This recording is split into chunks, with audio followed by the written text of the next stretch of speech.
Do you want me to count you down? Hello and welcome to this week. See you next Thursday. No, I don't think I need you to count me down, mate. Sorry, I thought you knew I'd started it. Yeah, anyway, so this week it's just myself, Ed1, and whatever number you are, is it 56? Whatever, no, that's your age, isn't it? Sorry. So anyway, it's Seamus with me, because I don't know where Billy is today. We've not heard from him. So he did say last week he'd be on this week, but yeah, don't see any sign of him turning up yet, so hopefully he'll join us. We don't know. Uh, so anyway, how are you, Seamus? I'm doing all those well, Chris. Fine. You By was, all the metrics and all that. Obviously, I sound brilliant right now. I can sense it. oh yeah, oh, but it's Full just, of, yeah, full of energy, oh all yeah, vibrant and all. yeah. You sound buzzing, mate. You sound like you've just had, dropped a ton of acid about 17 hours ago, and now you're just coming down. Yeah, bloody hell. As soon as we go live, my voice starts to give me trouble. That's come on. It's just old age. You're getting old, and it's time for your pipe and slippers now, and your house coat and that, before bed. But you got your hot chocolate, haven't you? Uh, which I was just about to make myself when you signed in, so I can't talk. I, I don't know how it's gonna get received, but I'm not that big on chocolates. that'll Not go my down. kind of thing. That'll go down well with women in my family because they don't like to share their chocolates. I've got to be honest. I'm not that big a lover of chocolate because every time I had chocolate as a kid, it meant I was likely to get a punch in the face off my mother for stealing one of her chocolates because that was the only chocolates that were allowed in the house. Not as bad as my Auntie Anne. Oh my god, she used to literally, she wouldn't give, the kids didn't get Easter eggs. They'd get given Easter eggs from other people, but they weren't allowed to eat them because they were bad for them, and she would eat them all. Honestly, I've never known anything like her for sweet. Oh my god, just never, you'll never eat anybody that'll eat as many sweets and chocolates as her. Anyway, should we start? Anyways, we get into it. I mean, should we start with the transfer business? Because that's been the busy bit, hasn't it? Should we start with that? You have Man United signed? Oh no, they've just let lonely Jack Butland go, haven't they? And he's gone off to Rangers. Uh, as has Dujon That's it. Sterling from Chelsea Youth. See their youth system's doing brilliantly again, providing good players for their first team, as usual. Yeah, obviously, yeah. It's a very brilliant story. Another example of the success from Chelsea Academy. Yeah, they do produce lots of players, but none of them make it into the team, and it's very rare that they do, and those that do seem to get slaughtered, and nobody rates them anyway, like Mason Mount. Everyone seems to be wanting to get rid of him. So, and Oh, but on the contrary, there's Reece James. who's got to be the most overrated player in existence? They think he's the best player in the world, and yet he can't play. He can't play 5 games in a row without getting injured. And it's not even small injuries he has. Every time he gets injured, it seems to be for months, doesn't it? Man, every time, like now, if he comes back, every time he gets on the field, you're just concerned. Is he gonna pull up with something? It's just, I mean, he can't defend anyway, so he's not a particularly good right back. He's not a particularly good centre back because he can't defend. His positional sense is appalling, but he's great on the ball, so make a good midfielder. But you can't put him in midfield because he needs to be running about a lot more, and he can't stay fit. So you don't, every time he moves, you worry he's going to pull something. So you just can't put him in midfield either because he needs to be able to stay fit to play there. Yeah, he's just one of those players. I think sadly he's going to end up a bit of a Darren Anderton, where it's always a case of yeah, he could have been great, but he's never going to be because he just can't stay fit. Not lack of Well, ability.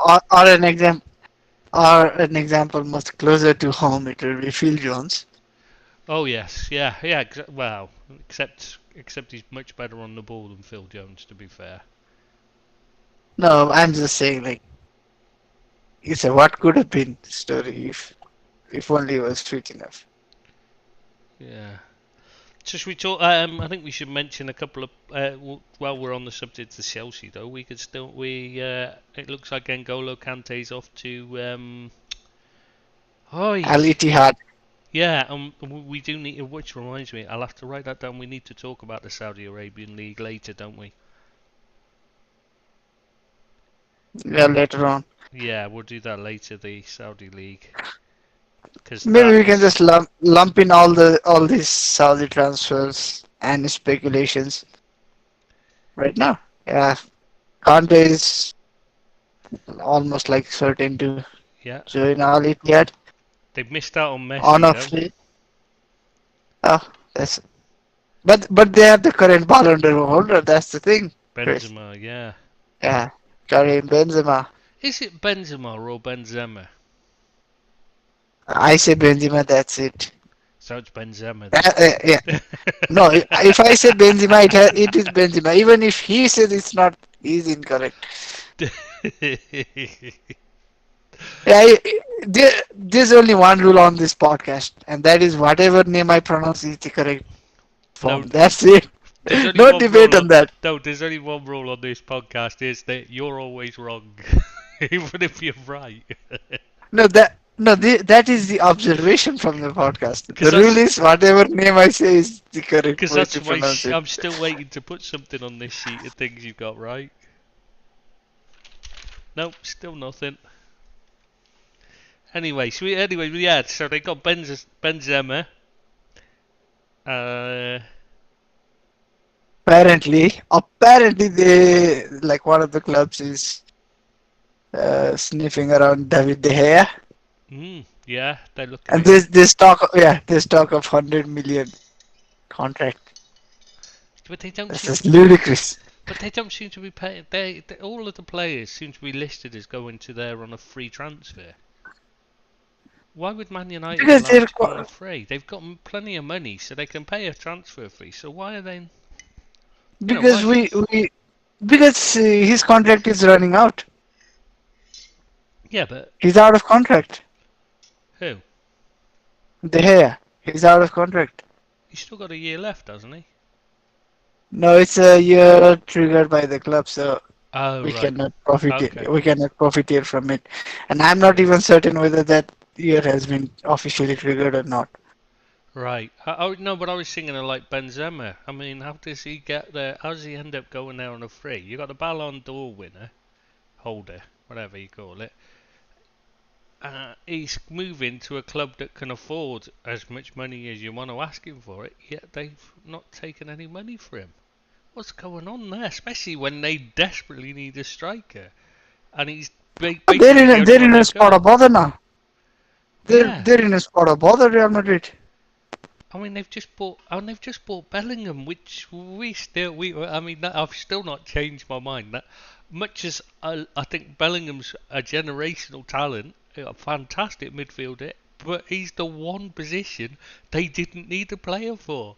The only position in the entire team they need every other position filled apart from the central midfield, and I include goalkeeper in that. And I know everyone's going to say, "What about Courtois?"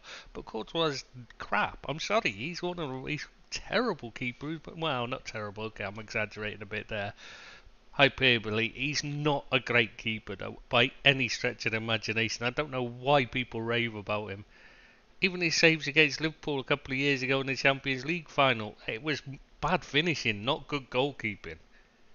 Good finishing would have, would have won that game easily. He's not a good keeper. He's just big, but he's not particularly athletic. He's not good positionally.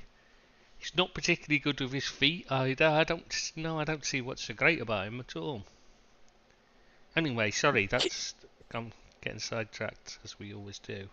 So Bellingham going there. I mean they've got to replace Benzema. Vinicius Junior wants to go. What's happening there?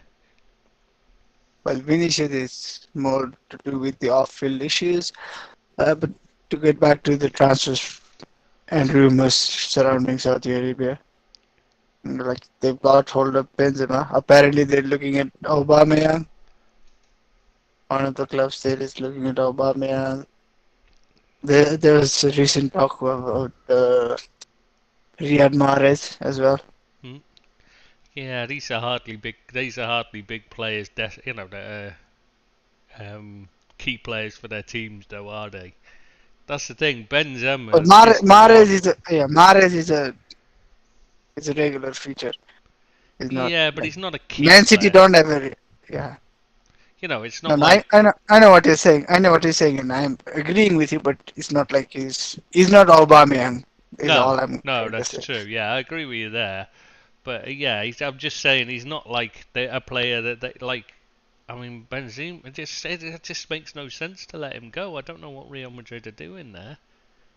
You And know, I'm and sure they said not they'd only reward him. Benzema, like they're even Real Madrid also they're letting his backup leave on a free as well. Not that his Hmm. backup was great or featured too often, but they're virtually without a recognized striker.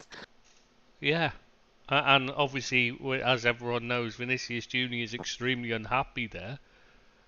They could end up losing their entire, basically the entire attacking strength of the side, and be left with just Rodrigo, even Rodrigo. What the hell did I get that from?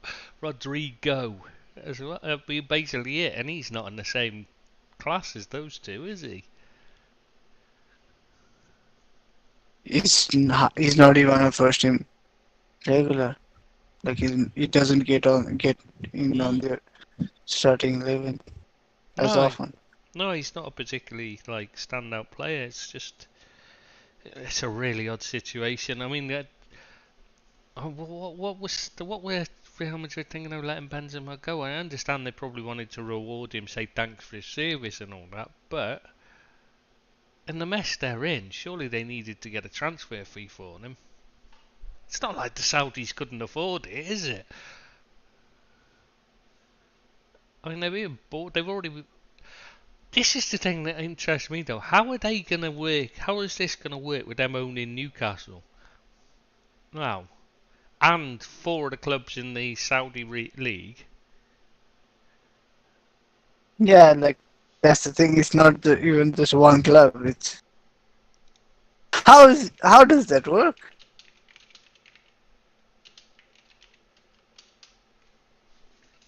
I don't understand it. I mean, they've.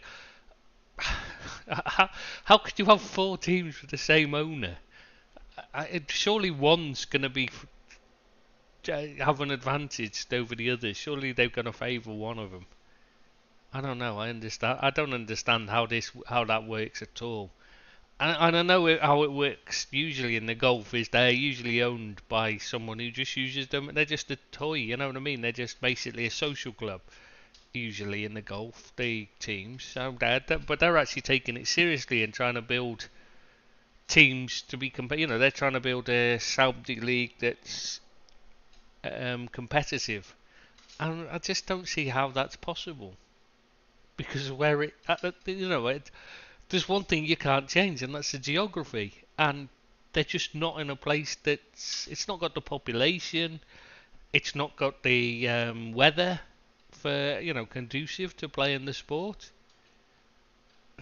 It's it makes no sense. It's like putting ice hockey teams there. It's just not suitable as it's not a place where you can really produce the top class teams for the long term. To the youth and that because it just doesn't have the weather to play regularly.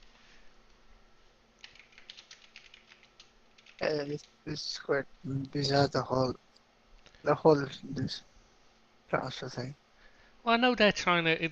I was trying to explain how they're trying to make Saudi Arabia the national side. They're trying to build up the national side to be the best in Asia. They're trying to strengthen that, working on the youth and that there. And these players are meant to come in and just provide a bit of competitiveness to the league to improve the players playing, the Saudi players. Basically, this is what it's all about. It just seems like it's because I mean, it's a lot of money to spend, though, isn't it?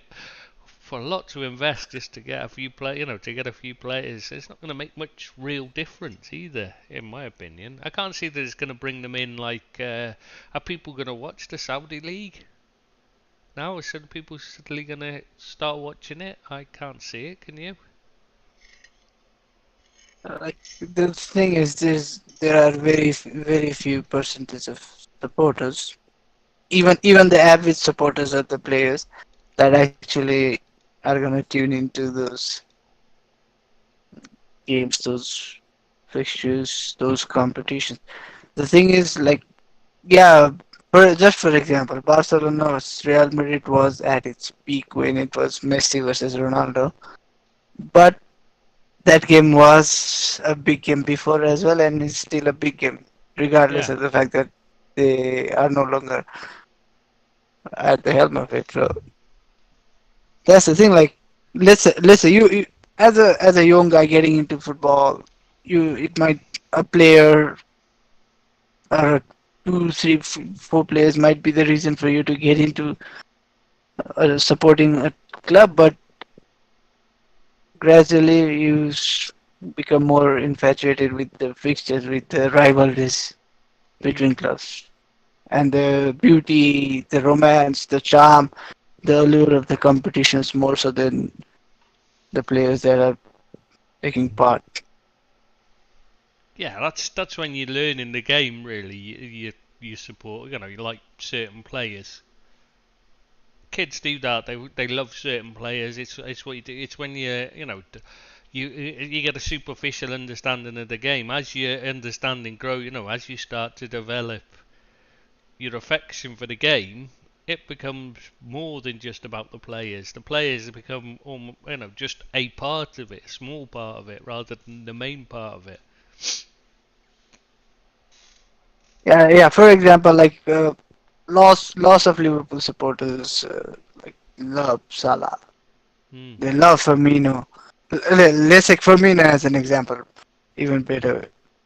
A lot of Liverpool supporters love Firmino, but if he were to join, even even if he were to join Real Madrid, it's gonna be a very small percentage of the supporters that actually gravitate to us watching Real Madrid games that previously didn't, just to watch Firmino. Do you know what I mean?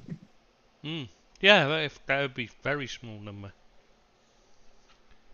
So I don't think like just getting these big name players at the tail end of their career is gonna. I don't think it's gonna help improve the profile that much, considering how much money they're actually pouring into it. No, I mean it didn't help the MLS. That was what they tried to do. I mean, they tried to do that when they set up the original one, the NASL with Pele and that, and it didn't work at all. Because as soon as the players were no longer there, the support died with them. It was when they did it organically with the MLS, where they just concentrated on creating teams that it worked. I mean, still, like I said, Saudi Arabia, they don't follow. They're not really. They don't follow. They like sport. There is a massive sports fan, but they not go into the stadium. It's not. It's just not a big thing. Then they have a problem with because of the heat. It's just getting people to actually go to things is very difficult. So it's never going to have the same atmosphere as going to say. And it's not just. I'm not just talking about like English games. I'm talking about like Dortmund versus Bayern Munich, for instance. The atmosphere there, you can't replicate that in Saudi Arabia. You just can't. You never will be able to, and there just isn't the base there to do it. So yeah, long term, I just don't see how this works for them. I Yeah, and I really don't understand how buying four teams can have can be helpful either. What? Yeah, maybe once a year that team can go there, play a couple of matches, but that's but you can get that by just organizing a like random tournament, friendly tournaments. Wouldn't you think? Well, you see, Ah, but speaking of random tournaments, have you seen that TST thing with the 1 million prize? That like a few Premier League clubs, West Ham put a team in. Is it Brighton? I think might have put a team. I can't remember. There's quite a few. Some of them are just like literally like ex-pros put together their own teams and stuff to enter it. And like there's a few like US sides and like. Do you see one that was no, allegations of I haven't. racism, a team pulled out of it and stuff. It's a proper tournament, like a proper ongoing tournament. There's quite a few. You'll looking at TST. It's known as the soccer tournament. They did similar with I think basketball. I think they did one and it was a huge success.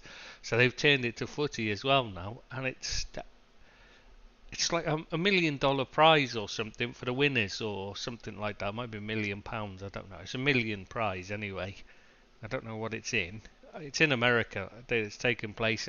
Some of the teams, you're looking at the players, you're thinking, oh my god, you know all the players, like, you know what I mean? You'll recognise, like, so many of them, and there's teams like West Ham will put out, like, mixed teams, youth and ex-pros, because, like, Anton Ferdinand was playing for West Ham and stuff like that. This hashtag, okay, I'm just giving it a look. This hashtag United, this Wrexham Red Yeah, Dragons. Wrexham, that was the big name that is there, because obviously they're big name in America right now because of the Disney show. Welcome to This is Wrexham. this Borussia Dortmund as well. Yeah, yeah, there's loads. That's what I'm saying. It's Okay. huge. There's like so many teams that have actually got in there, and you're thinking, oh my, it's a proper like. And they're taking it quite seriously. I've not seen any of the games yet. I've been meaning to check them out just to see what it's like, but it's just it's kind of the teams are odd. Some of them are like full on MLS sides, and some of them are like old men. You know what I mean? Veteran sides and stuff. It's really odd tournament, but it's an interesting idea. If it catches on, I can see it being being something. If they move it to the pre-season time, instead of playing it because it's took over the end of the English season, the European season. I meant if they put it at the, in the close season in Europe, I reckon they could settle. A lot of teams would use it as the first teams would use it as a pre-season warm-up tournament. Well, they're very well good. Hmm. There's decent prize money. Yeah, exactly. You get, but it's 7v7. Yeah, it isn't a full, but like most of the early pre-season, a lot of the games you don't want early on. You don't want a full side. You know what I mean? You to work on tactics and stuff. You want to stay. A lot of the time they play 7-on-7. A lot of the times that's why it's a 7-on-7 tournament. Because it's very common. It developed from because Liverpool first developed the. In England anyway. I don't know whether they did in like total, like, but they developed in England the six-a-side in training and the seven and developed the seven-a-side from there, like. And they used to be six-a-side used to be on British TV. They used to do old men tournament playing six-a-side, the veterans. So I can see it having some success because that was very successful for a while. Anyway, yeah, sorry, we got sidetracked. What were we actually talking about before that? I guess we are pretty much done with Saudi Yeah, Arabia. yeah, we're It's carrying just on. like be wary. To any supporters, be wary. You never know.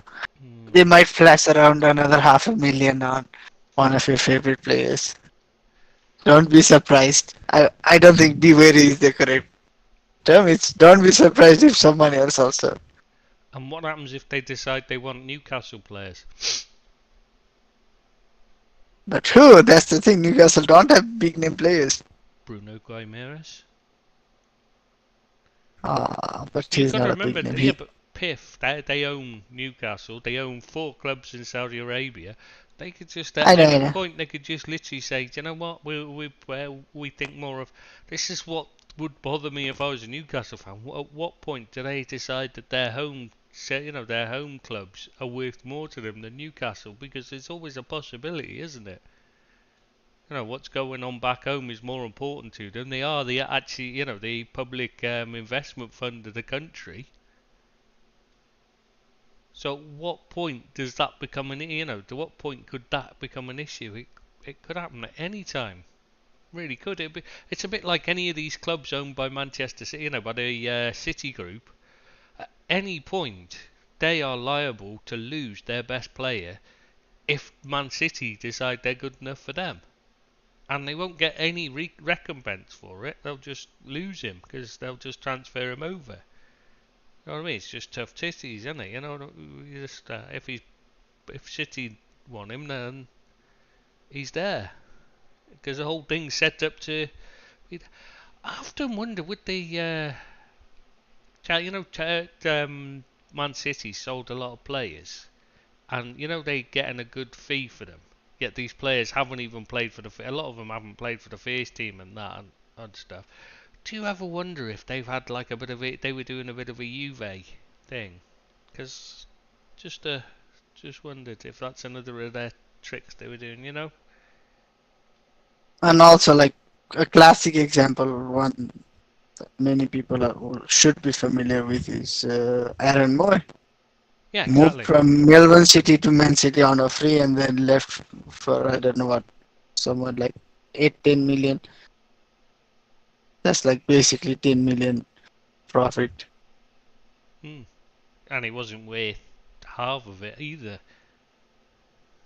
No, at no, the time. it's Brighton or Huddersfield or whoever paid it. Huddersfield, yeah. That's it's not how much was he worth. It's like that 8 million or 10 million transfer should either have happened from directly from Melbourne City to the next club, or he could be moving on a free to the next club anyways. Yeah. Yeah, it's just a transfer scam. That's the whole point of buying all these clubs, though, isn't it? And so you have to wonder, was the signing on a free to Man City done just because they had already done the next deal? No, he went on loan for a year first in England. They knew he was good. They knew he wasn't good enough for Man City. Everyone, and it was said so at the time. There was never any come. They moved him to Man City because they knew he'd make money for them. But he wouldn't be. He wasn't good enough to play for them, but he was good enough to sell. You know what I mean? And make a decent amount of money after he'd played in England for a bit. So they put him out on loan for a season, and then sold him from there.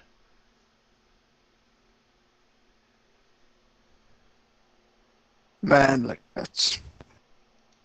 that is like for people that wonder how Chelsea get along with spending so much, how Man City can afford to spend so much more than others.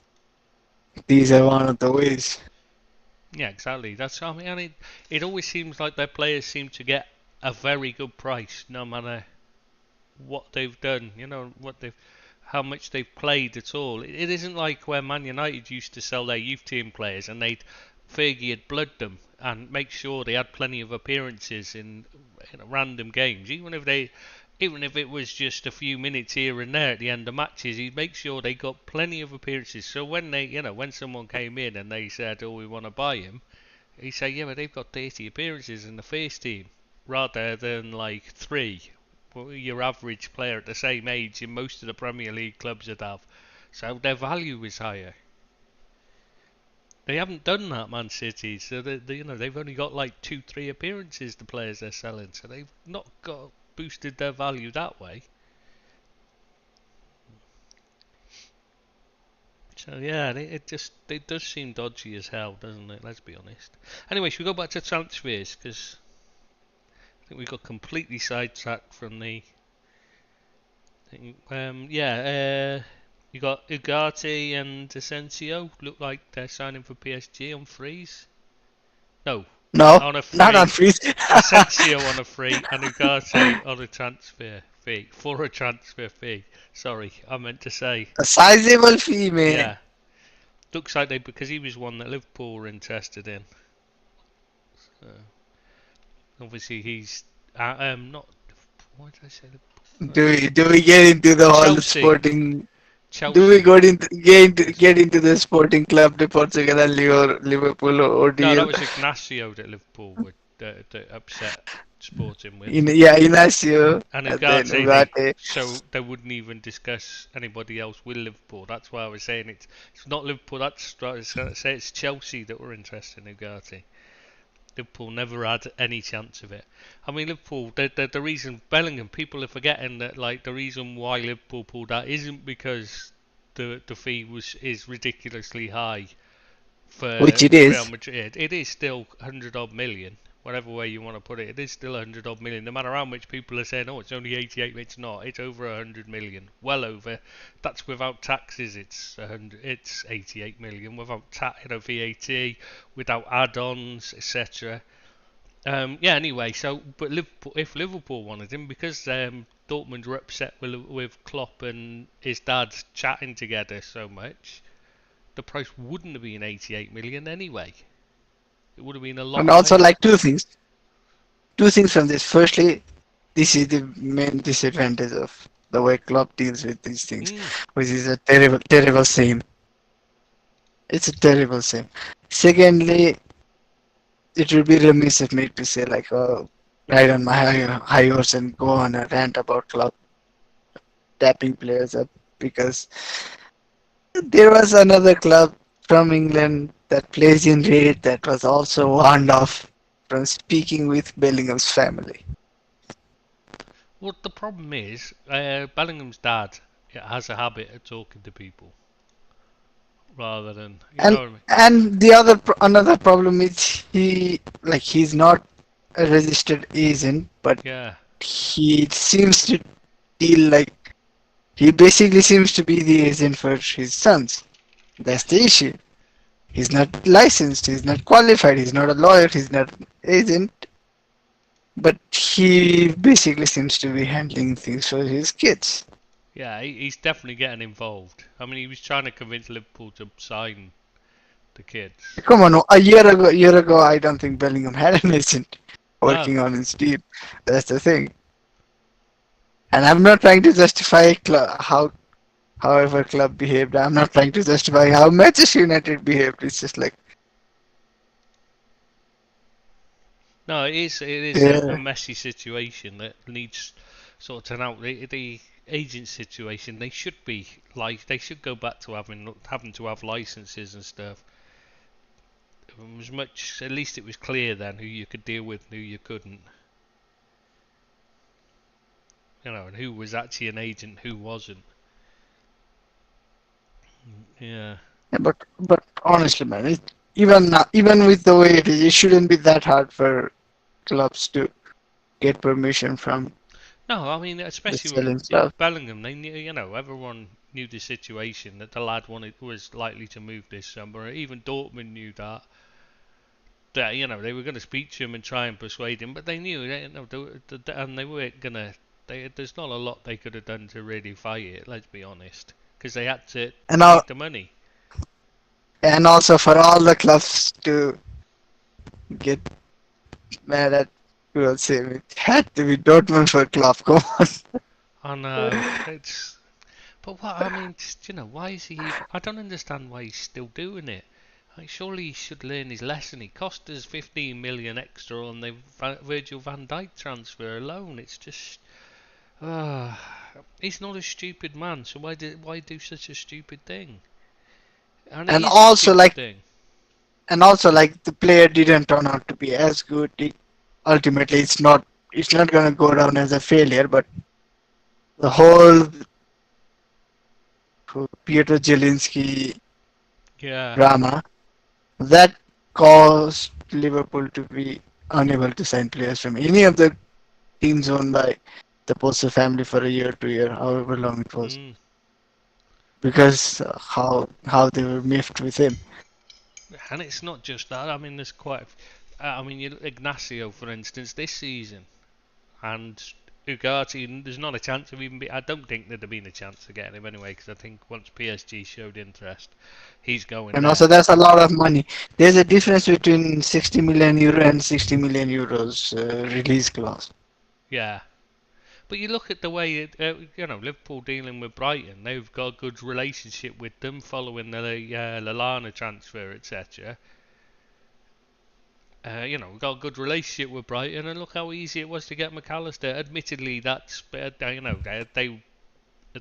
a selling club who know they have to deal in that respect, but they were happy to let him go to Liverpool for a decent fee, even though they could have asked a lot more because Liverpool didn't go. The clause that people are referring to is irrelevant because it applies to a Champions League club. But they've allowed it to go for they're saying we'll let you know because that's the move he wants to make, and they've got a good relationship with Liverpool. So there's the difference. I mean, imagine if Liverpool had been, if Klopp hadn't upset Dortmund, it could have got Bellingham. But I don't think, to be honest, if 400k the wages, there's not a chance Liverpool would have paid that anyway. What? But would he have asked for 400k? 400k a week at Liverpool? Yeah, but yeah, exactly. That 400k is the money that we can ask because Hazard was on a similar ways. Hmm, And he was not a fixture in the team. exactly. And players are on a lot more there that were. I mean, he was what's his face was on 800,000 a week, wasn't he, Bale? So. And also, like with different leagues, means different countries have different tax systems. Yeah, that's Does true. Bellingham want, yeah, for example, does Bellingham or any other player want to be earning 400k pre-tax or just wants to be earning 200k post-tax, for example? Hmm. Or does it, is it just because he's not really that, but he wants to make sure that he's getting the best deal from Madrid because he wants to make sure he gets played for Yeah, them? Because, like, yeah, if you get many 400,000, factors. Yeah, they've got there's to many pay you. factors always. Yeah. Yeah, it's a good deal for the lads, I'm sure. But like, to be honest, I'd love to have signed him. I can't say I wouldn't, and it does feel a bit like I'm more bothered about Gvardiol, to be honest, that we're not going to sign him. That's the one that really is hit. It really does stick in my craw because he can't be more fucking blatant that he wants to sign for Liverpool. He couldn't be more needed as a left-footed left back centre back at a club that hasn't got a left-sided centre back, proper one, like other than a youngster in Chambers. I mean, I just don't understand why he's not been snapped out. It shouldn't matter how much he costs with a player that necessary to the team, really. But there you go. Yeah, that one bothers me. But McAllister, I'm really pleased with him.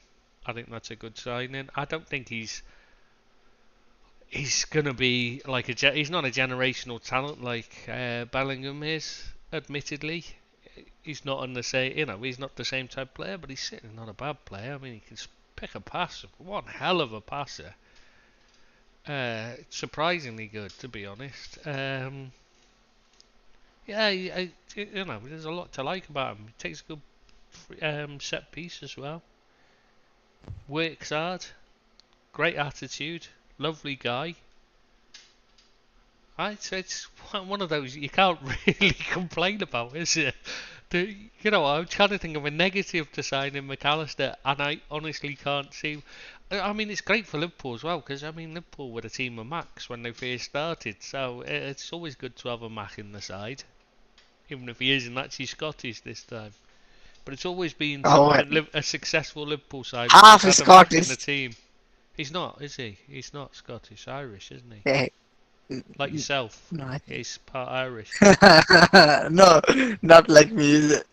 Well, whether it's No, he's Scottish or actually Irish, yeah, he's actually proper genuine. Irish. Yeah, his is actually not adopted. His is blood, I suppose you'd say.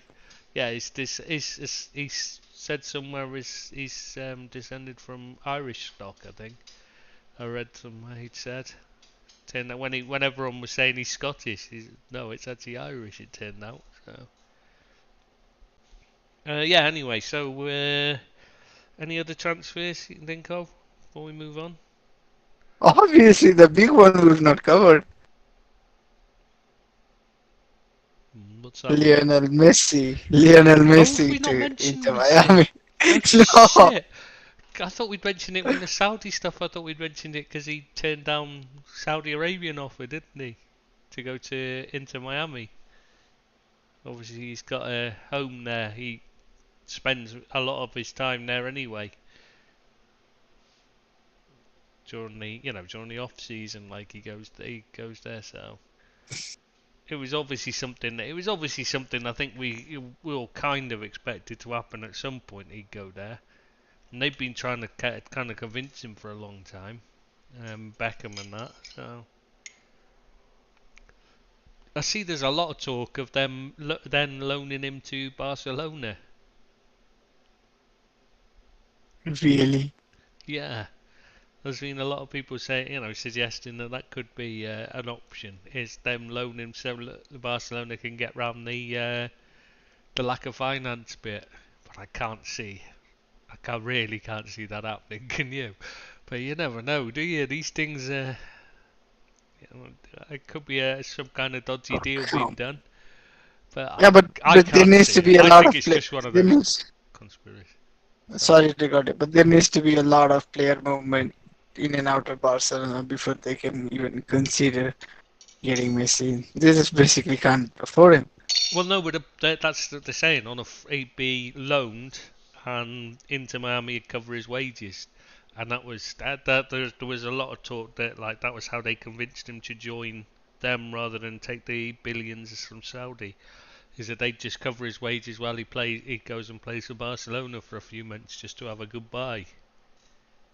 But I can't see that at all. I mean, where would he fit? I I, mean, yeah, I also like just as you touched on, like there isn't a place for him, natural fit for him at the current Barca side. I would have thought. oh, there just isn't, is there? The, yeah, the very little that I've watched of this Barcelona, virtually nothing in La Liga itself, is that this Barcelona team is more industry and less flamboyance and flair. I'm not saying like they don't have any players or anything, but this team is made up of industry, Mm. industrious players. It's more like a team instead of just a group of individuals. That's been their strength. And Messi, I would have thought it would be a hindrance to them Yeah, I at don't this see him stage. fitting in. I think that. And they already have an mid-30s elite attacker in Lewandowski. Can they carry two? No, exactly. Why would they? Why would they want to? It's just makes no sense. And I don't know. It's only the only reason that you'd do it is for income. Is the possibility of selling shirts. That's the only They have reason to I could sell, see that they'd do it. they have to sell shirts to get the fans on board because Mm. it's a presidential election system. Yeah, Keeping the fans happy is just as important as yeah, that's true. getting the team better in the long run. But I can't see how it'd work. Mind then again, they're so far ahead of Real Madrid at the moment, aren't they? On the in the Especially after they've lost Benzema as well, Real yeah, Madrid. and they're keeping Ancelotti. That's a bizarre thing.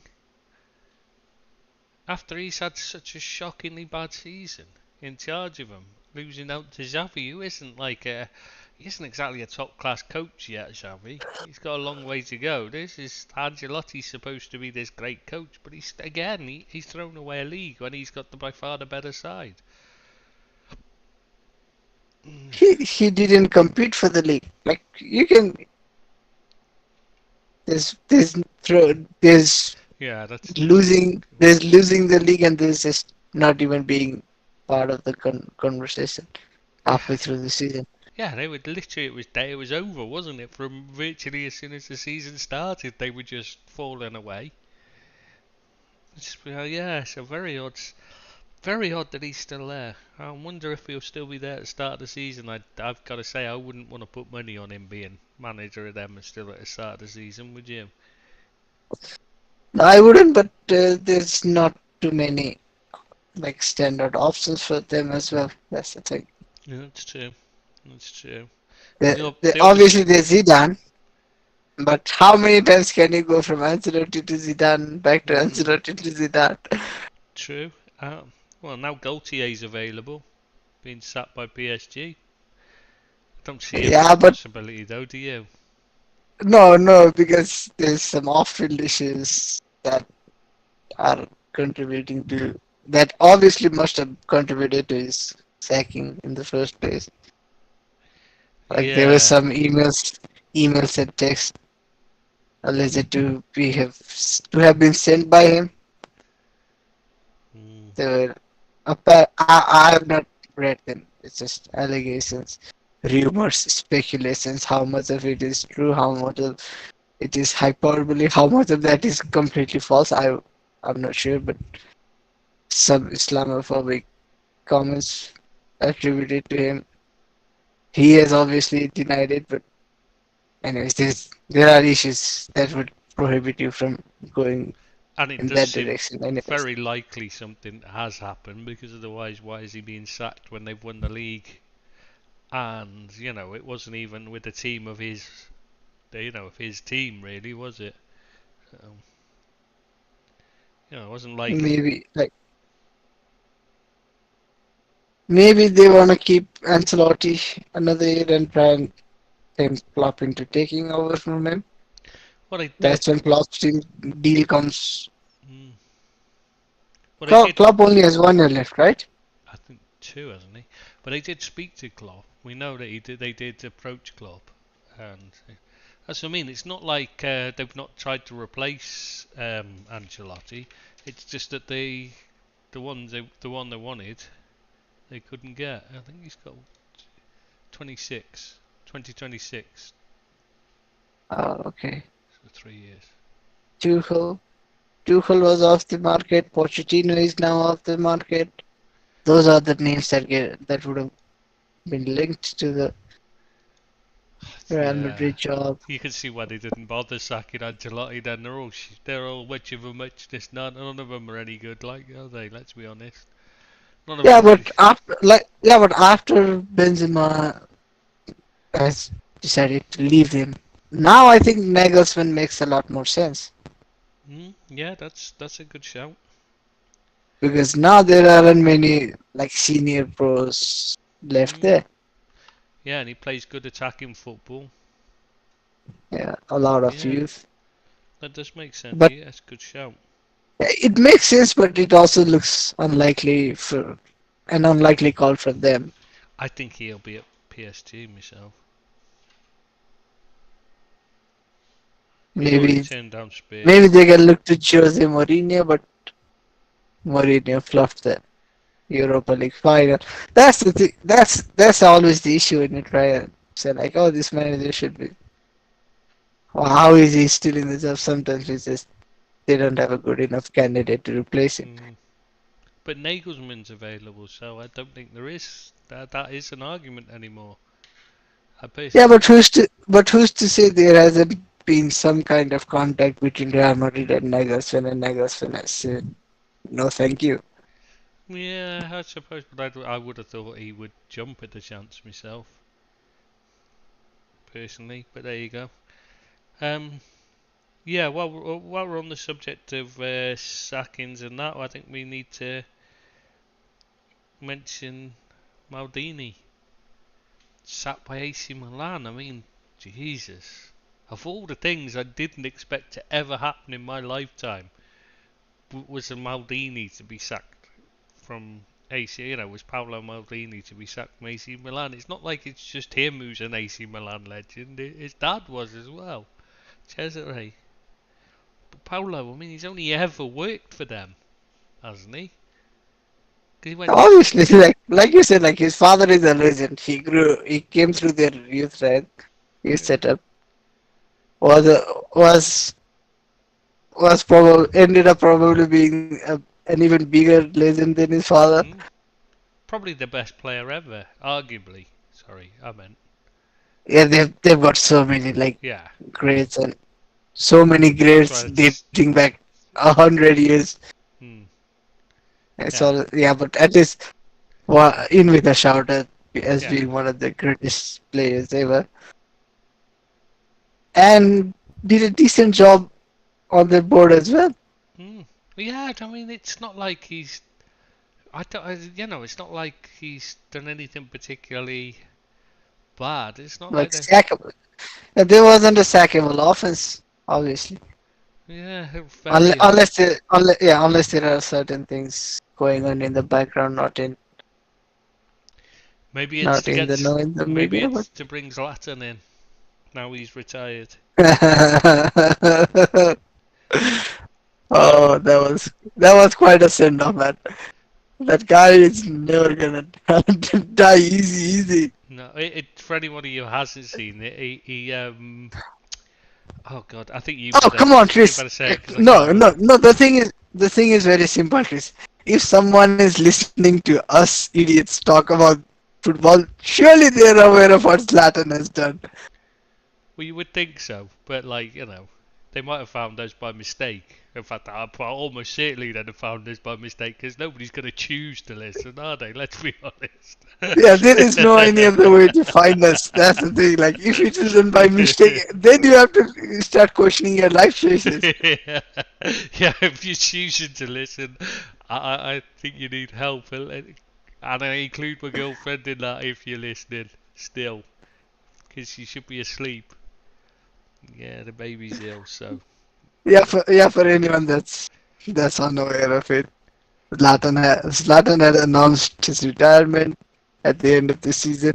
The last game for Milan was at San Siro, I think. Yeah, it was at San Siro against Hellas Verona. They won the match 4-1 in the end.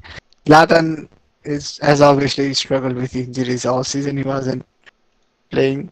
He wasn't on the bench, if I remember correctly. Probably out injured. So he gets on the field, all emotional and all. There's been a massive send off for him. But the section of Hellas Verona fans, they start booing when he's giving his farewell speech. And in the middle, without breaking his flow, Zlatan just turns to us, the supporters, and says like, "Yeah, boo me, boo me. I'm still the best thing you're gonna see all the okay? For a yeah. whole year, you assholes." Yeah. It was good. To be fair to him, even if you don't like him, you've got to say that was good. That was a good way to deal with it. But that was like, I think like that's the perfect way for him to end his career as well. Yeah, He's doing something like humanly, something anyone can resonate with, even like agree with. Some might even have started getting emotional, and then all of a sudden, it just without anything like it, it flips, and he's again back to being the legend, wow. the myth. The Zlatan. Yeah, Yeah, the Zlatan. yeah. The fake. We know it's not real. It was invented for his autobiography by someone as a joke to try and make it more interesting, and like Zlatan's decided to live it like. Yeah, but that's quite a character. Yeah. Like football is gonna miss him, man. Miss that character. Maybe Yeah. not the player as much, but because it's like because nowadays every word any professional says is like filtered. It's it's Yeah. I've it's, got to. it's, it's very robotic and everything. Even if it is something he prepares or everything, which I don't think he does, but at least there's some fun element. At least there's something Well, refreshing in a way. the thing with him is, it's incredible how many trophies he's won, without actually being as that outstanding a player. I mean, he wasn't particularly mobile. He wasn't, he isn't particularly great at anything apart from having good technique. Yeah, but he's technically brilliant, Oh, especially technique. given his Yeah. size. Well, no, I think people make too much of that. I don't think that really is that relevant. It's all they say. He's got good touch for a big man. Yeah, but it always seems to be that. Every big man seems to have that good touch. So I don't see how it can be relevant. Yeah, it's you know he's one of those that I just think he's despite not being a truly great player for me, I just don't see it as him. I think he's at that level below great players, you know? Very good player, but never a great player. Just lacks that bit of mobility and work rate, particularly. He was never that great a worker on the pitch. Never put enough effort in for me to be truly world class, like. And yet he won everything. So who cares? You know, at the end of the Except, day, except, who cares? except the Champions League. Did he never win the Champions League? No, never, never. Like Wow, I didn't know that. that was the thing with his career. He either left the club right before they won the Champions League, or joined the club just after they won the Champions League, and then those feats weren't repeated or Hmm. didn't happen before. I think, to be And in honest, 2008, yeah, 2008, Man United won the Champions League. 2009, Barcelona wins. He leaves Inter Milan to join Barcelona.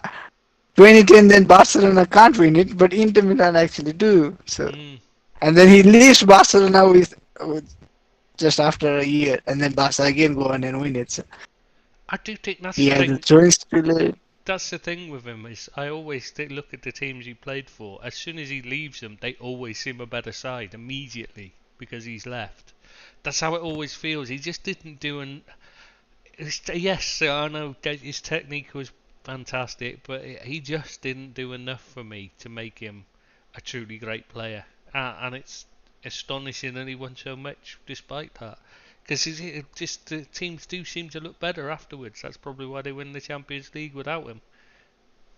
And also, I think it's kind of understandable because when he's part of the team, the teams has to be centered around him. Yeah, exactly. And I don't think he was good enough to deserve it. Unlike, there's certain players, the original Ronaldo, not Cristiano, the original one. Oh, come on, even Cristiano, he won so many. Yeah, but He won so many. He won so many matches, so many yeah, trophies but I don't think he was on his. quite at the same level as the original Brazilian Ronaldo. And like you'd build around him, but I wouldn't have built around Cristiano Ronaldo. And I think Real Madrid were better when they didn't build around him, when they had him as well Ah, as having a great attack. You know what I mean? It was no, when they but started no, building but around him they're more success. that they But they're stopped more. winning the Oh, the come. leagues, La No, Ligas. no, no. But their more successful period came when it was Not only the everything Champions built League. around Ronaldo. Only in the Champions League, and that's a cup competition. This is the thing. The Champions League is the biggest in terms of money, but it's a cup competition. It's not a true indicator of how great a side is. Liverpool in 2005, for instance, were a shit side, yet won the Champions League. They weren't even close to being the best team in Europe. They weren't even the Oh, best come on, team in that season. England. No, not even the Yeah, best team they, in Merseyside. well, they were. Everton finished. Yeah, Everton but finished Everton weren't above a you, good didn't side. they? Yeah, but that was Yeah, come on. only because Liverpool were concentrating on the Champions League because they got so far. That wasn't really Yeah, a but still, fair comparison. a 38 game league table doesn't lie. There is some truth in it. Everton were good at it, were better at it. Yeah, we're at the same level, I would have said, at that point. But Liverpool were distracted by the Champions League. They weren't good enough in those days. It wasn't like under Klopp where he had them concentrating on every game is important. Under Rafa, it was Europe was all important. Everything else was second best, and that's not how it should be. I don't like that attitude. The league should be priority number one. Everything else should be a cup competition. Should be secondary, basically, to the league. Should be your bread and butter is always the league. Should always be. And also, it's a proving ground. If I'm being serious, it's a proving ground. We've said it many times. I've said it many times as well. Cup competitions can be won Hmm. by being lucky, in crucial moments, crucial games. But you can't win a league just out of luck. Anyways, how did we get here? Yeah, Oh, no, I was Zlatan. trying to think where we were Zlatan. talking about. Zlatan. It Yeah. was Zlatan. I think while we're, I think the next thing we need to talk about has to be, because we were on the subject of managers, people being sacked before Zlatan. I think we need to talk about the manager change at Spurs. Finally found anyone who will take the job.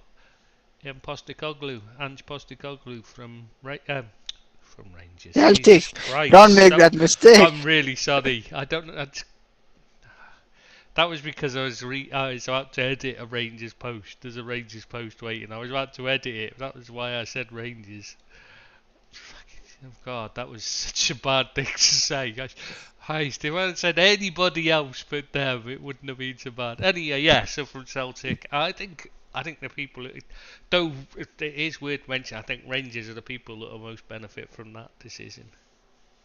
Because I can't see it working out particularly well for him at Spurs. Not for any fault of his own. I think he plays great football. He's a good man manager and that. He's worked wonders. It's maybe not wonders. They are the richest club in Scotland, and they've only got to beat Rangers. So I suppose just wonders is a bit much. But yeah, he's done really well at Celtic anyway, and he's a good manager. But I just don't think anybody can fix Spurs. That's the issue. Not particularly him the problem, it's Spurs. I just can't see how he can turn them around. How, that's the thing. Like, how do you move ahead with Spurs now? There are quite a few issues there right now. Although it's not a high profile news, it doesn't get as much traction, as much coverage in the media. But Spurs are also open for a sale. They were open for a sale a few months ago as well. So you never know when that might actually hit the reality. Which should be There's a obviously there's obviously Daniel Levy you have to work with. Well, Levy's one of the shareholders. That's why he's in the job. So if there was a takeover, if it was a full takeover and a complete takeover where they bought up all the shares and not just Joe Lewis's ENIC um, majority shareholding, if they bought up a complete takeover like when the Glazers took over Man United, that means Levy would probably be gone. So that would be a huge step forward, I think, for Spurs if they could get rid of him. That was Yeah, it depends on who they replace him until with. that days but until that days comes along, this you have to work under Daniel Levi, whatever it is. Yeah, that's never a good thing. He's not. I just don't understand how they can how he can continue to think he's any good at his job. He's making He's made bunch of terrible decisions one after the other, yeah. especially in the recent years. There should be some accountability, some responsibility thrown at his feet, but All of it I should guess be that's not surely. gonna happen. All of it should be thrown at his feet because he's the one that's making he's the ultimate decision maker, and he's the one that's making the wrong decision every time. Yeah, like I always say, like when people are like the owners didn't make the decisions, so don't blame it on them. No, but ultimately you put the people in charge who made Hmm. those terrible decisions. Yeah, So you should be held accountable in some way, shape, form. yeah. Even if So it's anyways, there are a lot of we'll go through this rabbit hole for a long time if we keep talking about Daniel Levy. yeah, that's true. Yeah, there's a lot to talk about Levy. Should we move on to? I think we need to talk No, but about. even with Spurs, like just to wrap it up, like there are many personal changes, players that either need replacing, need to be sold, or are basically just not good enough at all. And then there's this hurricane cloud hanging over the head, Yeah, yeah. Basically, they've got Harry Kane, Son who looks who has only one done, year left on his deal. Son who looks Hurricane finished, and a bunch of players, Kulusevski. Kulusevski and a couple of others that can't stay fit, and Christian Romero. The rest is just trash. I mean, they haven't got a goalkeeper. they haven't got any other defenders apart from Romero worthy of the name. The midfield's hopeless. They're just a mess. Oh, they got that young kid, haven't they, actually, in midfield? There is one lad in midfield, isn't there, that young kid? What's his Which name? one? There's Bentancur, Højbjerg, Skip, Saar. No, I can't remember. He's That's a it. youngster. Certainly not Højbjerg. Possibly the most overrated player in the game at the moment. Everyone seems to think he's brilliant, and I don't see it at all. He's so average. Just isn't a good player. Just not. He's barely Premier League level for me. Yeah. Anyway, yeah. So yeah, I think Postecoglou's taken on a big job that he's got no chance whatsoever of having And even any and even success. Dejan, I've checked it now as well. Even Dejan Kulusevski isn't officially a Spurs player Yeah, he's yet. on loan, isn't he? Yeah, on loan with an option to buy. Yeah. They missed out on the European football altogether, so that doesn't turn into an obligation. You never know what happens. Yeah, I know Juve will need to sell anybody and everyone at the moment, won't they? Because they're not in Europe either. So, still likely to be a deal to be made there, but But yeah, but it doesn't necessarily have to be Spurs. Other teams exactly. may throw their ring into the hat. Hat into the ring, you mean? I don't think they'd throw the Yeah. ring into the hat.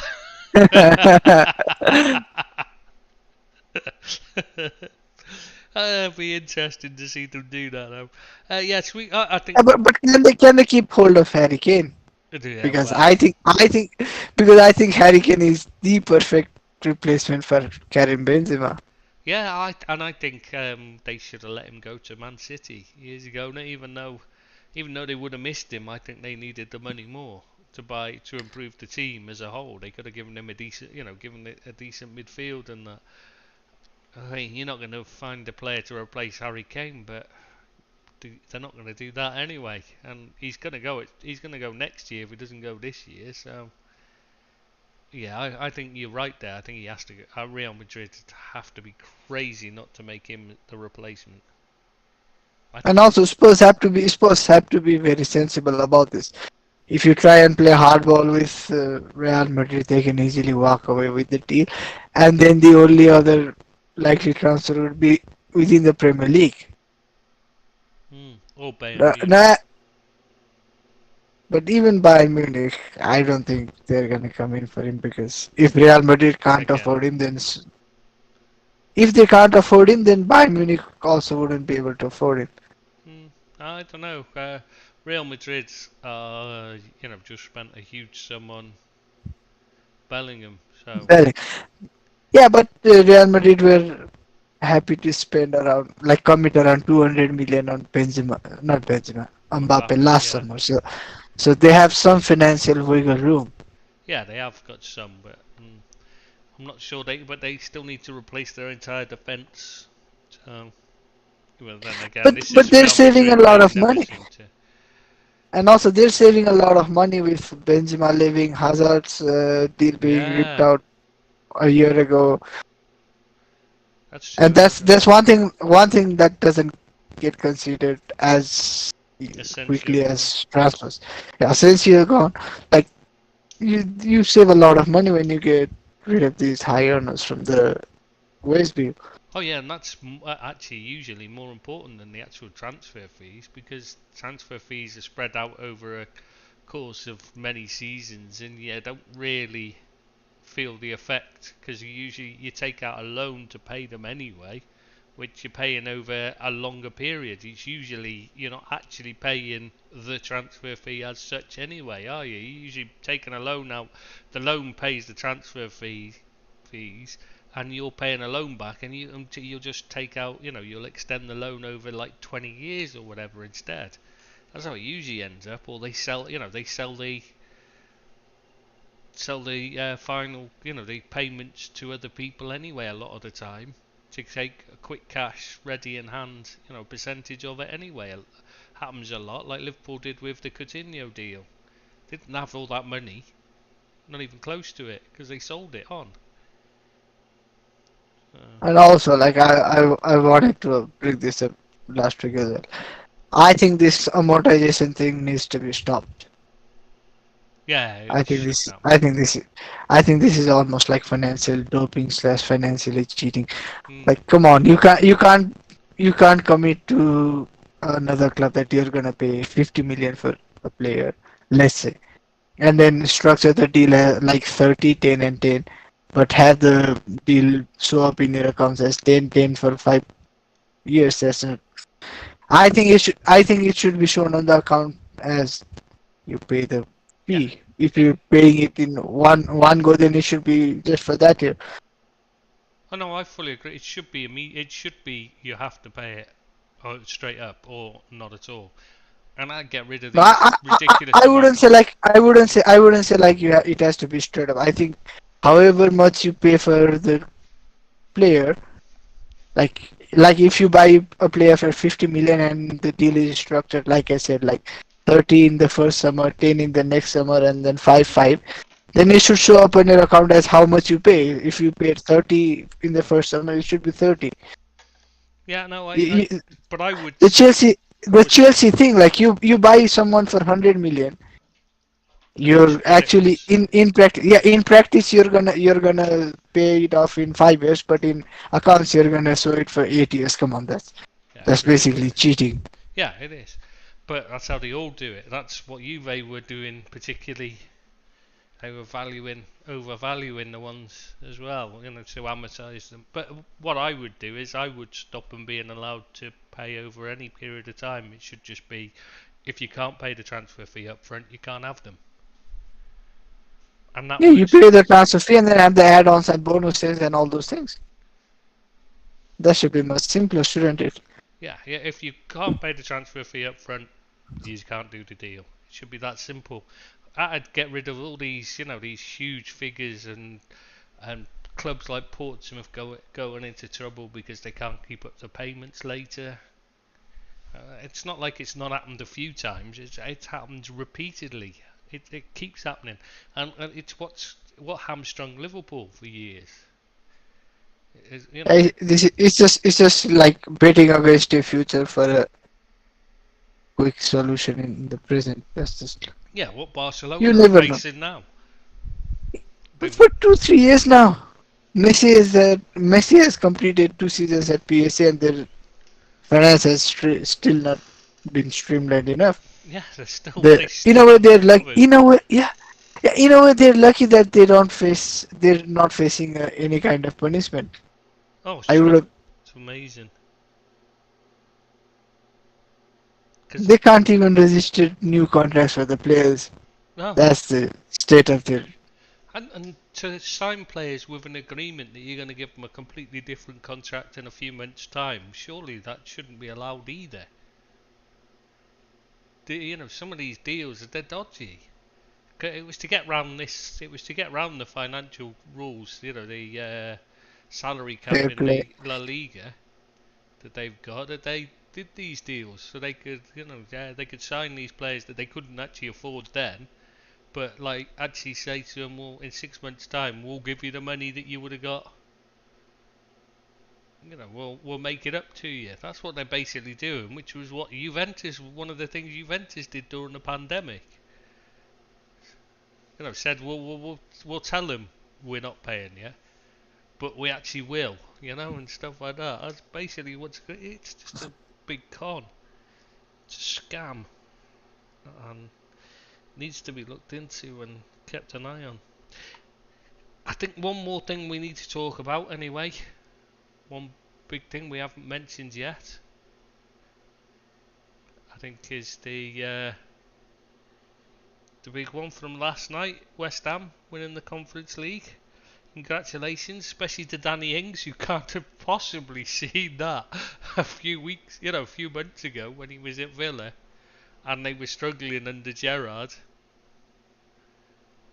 And And he was struggling to get in the team. yeah, he couldn't get in the team. Goes to West Ham, struggles to get in the team there. They're struggling against relegation. And next thing you know, he's ending the season mid-table Premier League side with a Conference League medal, winners' medal. It's not bad, really, is it for him? Like, don't think he played much of a part in it, but yeah, Jared Bowen with a last ditch goal won it for him. And all this time, the only thing I have been able to think is like even Declan Rice has a trophy to show for his Mm. time at West Ham. One more than Kane's got. Isn't it? One more than Yeah, Kane's got at West Ham exactly. Spurs. Yeah. Yeah, and they've already said they'd agreed to let him go at the end of the season anyway. So it'll be interesting to see where he ends up. That could be it'd be an ideal signing for Man United, Chelsea, Man Man City to replace City. Phillips. I mean Liverpool, anyone basically. I think he's a great player. There's some links with Bayern Munich. Yeah, I don't see it happening, but no. Surely they've got Lima coming in to do that role. and also they don't. Surely they can't afford it, and they don't need. Like we said with Bellingham, they don't need to spend that much money on that position. No, they need a striker. Looks like Mane's up for sale already from them as well, by the sounds of it. I mean, Yes, it's gone. It's gone south so quickly for him. his legs had gone last. You could see it last season. He wasn't half the player he was.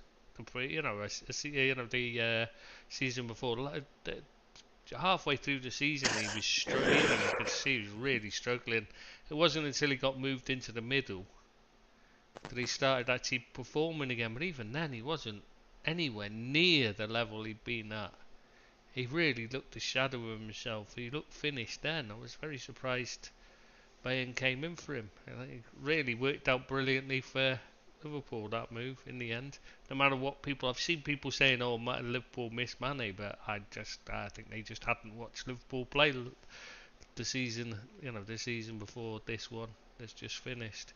Because he was done. He really was. Definitely the time to get rid. Even if he hadn't been forcing his way out, he needed to go. It was done. Um,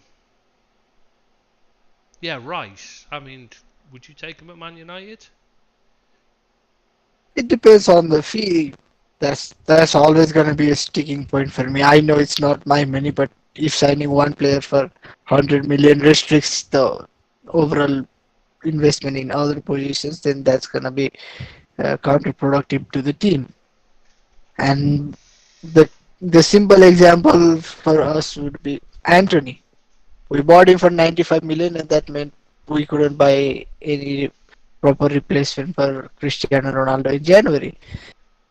That is what us fans need to realize. I used to be of the same opinion, like, it's not my money at the end of the day Yeah. if the club can afford to pay. Maybe the next transfer or the next three transfers mm, don't get the same Well, financial outlay because you overspend on one player. I mean, most importantly for you, you missed out on Cody Hachmo because of Anthony, didn't you? I think that's got to be the most important, not because of how good a player he's turned out to be, but because you never got the chance to say his name Obviously, at Man United. yeah, that's the That's thing. what I mean. I don't mean like. I mean, don't get me wrong. I think he's been fantastic for Liverpool, but I think for you personally, I meant the big thing is you didn't get to say his name as Man United player. I mean, after all that practice, so it must Yeah, be Cody heartbreaking Gakpo. for you. I have to find someone else now.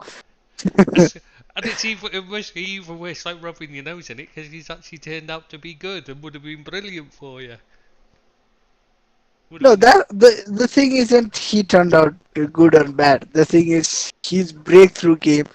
He's like one of his best games at Liverpool so far has been against us. Yeah, that really doesn't help, does it? Yeah. Uh, That's what you call rubbing salt into the wound. that's just rubbing your nose in it, and just what you don't need is to really get going against the team that missed out on him, and you missed out. That's the other thing is that you have that worry about McAllister. Is that you missed out on him as well, which is strange because years ago it used to be every player would pick Man United over Liverpool at one time. Yeah, but the thing is like having some interest and getting into a proper transfer dealings negotiation stage is different.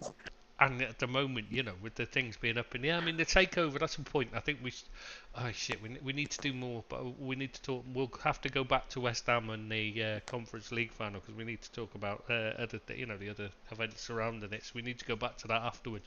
But we might as well go on to the Man United takeover now while we're on it because I think we should devote more time to West Ham on their own afterwards.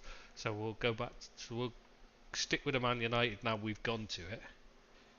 Yeah, with you being in the middle of a takeover, it's a bit of a messy situation, which makes it difficult for you to sign players. I mean, Ten Hag's done fantastic there to turn you into a Champions League team from the mess you were in when he took over. But attracting players is one thing, and saying to him that playing for him would be great. But who's going to own the club? You don't know whether they're going to he's going to have any. You're going to be able to sign anyone this summer even. No, we will be. Like there are rumors, there are murmurs, there's noise surrounding the club that the whole takeover thing isn't gonna uh, change the transfer budget for the club. There's gonna be about 100 odd million to spend and all that. Well, it has to change But it. no, but the thing is, it doesn't change if the sale doesn't happen or doesn't happen in time. If the sale happens, then new owners might come in with new ideas, might come in with Mm. new personnel, might come in with more money, might come in with completely different vision. Yeah, yeah, they might not want to spend money on players. They might want to build through the academy. Or they might want to spend on a particular player, like they might want a big name player in a different position than the club's Yeah. priority or Ten Hag's Or it, priority. or they could be something like I've been researching. Somebody asked me to write an article on Como, so I've been researching them. I mean, I don't know how much you know of their story. At one point, they were bought by Michael Essien's wife, who couldn't get them into the league, so somebody else bought the original, another set out. It's really confusing. Anyway, they this is Indonesian group who are based in England for some reason. It's really which is odd. Anyway, that's how Dennis Wise ended up as CEO. They bought the club, but their idea was they bought it as a way of this is this is true because they're doing a reality TV show in Indonesia, Garuda Dreams, for about Indonesian players making it in the professional European league. So they bought it with the intention of filming the reality TV show, of these Indonesian players trying to make it at the club and in Italian football, only to find out after they bought it that in below the Serie A, only EU players are allowed by Italian law, whether that's the football law or the actual law itself. Not sure. Yeah, only European Union players can play for Serie B and below. So they couldn't bring in any Indonesian players. That's why they couldn't sign Jack Wilshere. Oddly enough, they were going to sign him in January 2022, I think it was, January last year, and they'd agreed the deal only for it to be scuppered because Britain ain't in the EU anymore. So yeah. Anyway, That, so their plan was to come in and do Indonesian players because there's an Indonesian group. And it's how do you know who buys it? Won't have a plan of this is what we want to build it around. Oh, I know it's between the Qataris and Ineos. Well, I don't know why people keep saying Ratcliffe. It's not Ratcliffe. It's Ineos who's buying it. It's not actually Ratcliffe himself. It's the chemical company. It's like how do you know they've not got a plan to that they want to work to, like Chatham Group did, only for it to be scuppered. But obviously they would. Their plan was still this particular plan that they weren't able to put in. The Qataris might have their plan of, say, bringing in the best Middle East players, for instance, or like maybe they'll want to sign players like the next Salah they'll be looking for, rather than or even like even possibly maybe they want to look at, for example, Neymar and like make a big yeah, news. a I bit don't like want that to happen, but a bit like or maybe they want to bring in Mbappe, for example, or maybe them coming in makes the Mbappe transfer more possible or less possible. I'm just throwing random names, mm, but well, look at that could happen. when the Abu Dhabi group bought City. The first Yeah, thing they did, their first, even before it wasn't even the takeover hadn't even been completed, and they bought Robinho as a statement signing to show their statement of we intent. mean business. Yeah, we're gonna things. You don't We're know. not here to take part. We're here to take over. Yeah, yeah, yeah. Money's no object, and that's what that's what they've shown. So yeah, it'd be quite interesting. So out of the two, which bid do you prefer? Which bid do you favour from what you've seen? Frank, like at this stage, I don't. I've stopped caring. Instead of being I frank, just want. I I just think want. I just want this whole process to be over. The club to be sold, and we can start planning for the future now. see. I would personally, I can't see how any bid that keeps the Glazers in part, as a part of the club, with their voting rights being able to veto anything that goes on. I wouldn't have thought that doesn't make sense to me. If that one happens, then the next owner is gonna be even less popular than the Glazers. Mm. Well, that'd be the Ineos deal, wouldn't it? That'd be Yeah, obviously, yeah, they would be even less popular than Glazers themselves. That is why you will see a lot of like vocal support for the Qatari ownership mm. now. But It's then, not people. It's not people celebrating the whole like human rights mm, issues in Qatar or like supporting the Qatari regime or whatever. It's more to do with just because for a lot of Man United supporters, just getting rid of Glazers yeah, that's is all they're part on of about. the allure of the sale. Yeah, That is what many people want, just it's. to get done with the Glazers. I mean, putting aside the human rights issue, because like neither of them are clean. As I keep pointing out, Ineos are not a clean company. They're not a nice. They've done a lot of things themselves. They're sports washing just the same as Qatari. So you're caught between a rock and a hard place here. Anyway, it's not like you've got a nice owner and a good, and a bad owner.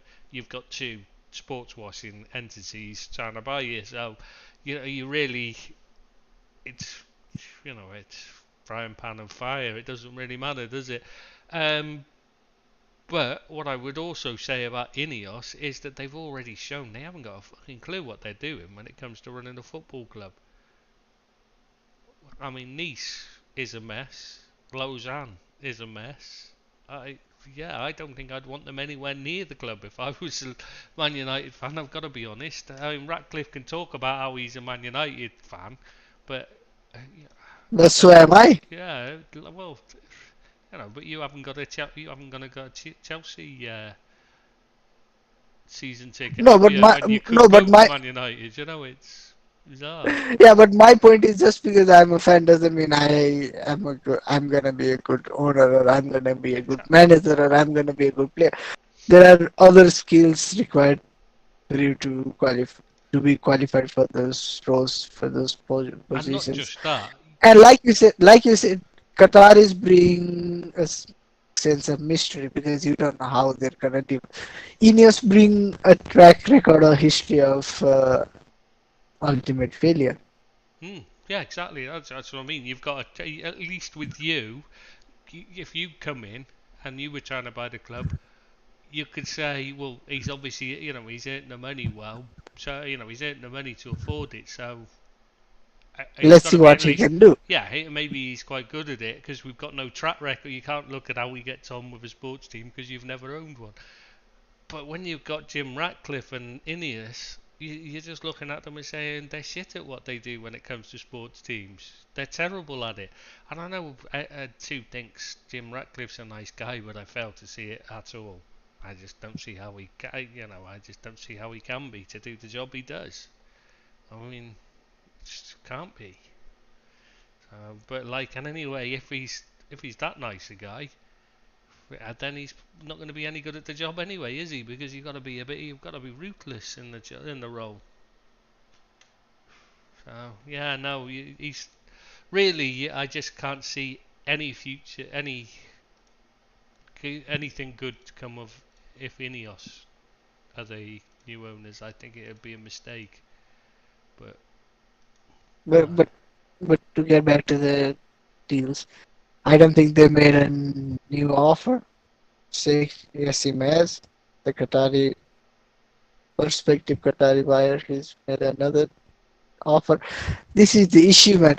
Someone just keeps throwing like more money, keeps adding more millions and billions every time. It looks like there's gonna be some kind of a decision, and then just get delayed. I mean, he's made Like what that Sheikh Jassim's made what 15. His fifth. Sorry, 15. His fifth offer, official piece, yeah. official bid. But he said final, take it or leave it. But he said that 3 times now. This is the third time he said it's a final offer. So yeah. They've had like 3 rounds of bidding. Glazers have had 3 rounds of bidding. Twice he's just gone in and improved his bid by himself. That shows the level of desperation. That is also something that's gonna win support for him. Oh, look, he's so desperate to buy us. Oh, he really wants to own us. That's gonna be the sentiment around him. And But I just want this whole process to end now. It's dragged on too much. The Glazers are making too much money from us for virtually doing nothing except just hemorrhaging the funds and saddling us with millions and millions of debt. hundreds of millions in debt. That's the thing. And using you as a Cash bargaining cow. chip to get lower loans for other buys they've done. I mean, yeah, they need to be out of the club. They really do. That's the key thing. If United are to move forward, they really need to get rid of the Glazers. And I know you can do so much with them there. Ten Hag is making a great fist of it, but he can only do so much. Anyway, I think we should go back to the West Ham thing because there was so much more to talk about. We never got a chance to talk about the West Ham thing. You know what I mean? The West Ham winning the Conference League for starters. I mean, it's what first trophy in 43 years, is it? Something like that they've won, which is Yeah, fantastic. 40 to 43 years, something like that. Yeah, it's nice to see a different club winning a trophy. Fair play. Yeah, but honestly, Not to be honest, man, I would have been happier if it was Fiorentina who won it. To be honest, I don't like Fiorentina either, so it really wouldn't make any difference to me. I don't like them. They're But just like they're like the thing is, Juventus. Fiorentina is Batikol's club, right? Yeah, yeah, but And the other thing is, there was like about 10, 15 years ago, I remember there was a Champions League group featuring Liverpool and Fiorentina, and Fiorentina knocked Liverpool out of the Champions League group stage. mm, So there's gonna be some kind of love for me, and also like I from the very little I watched them, they play a exciting brand of football. for me, the problem with the two is their hooligan element. Both of them have got a very bad hooligan element.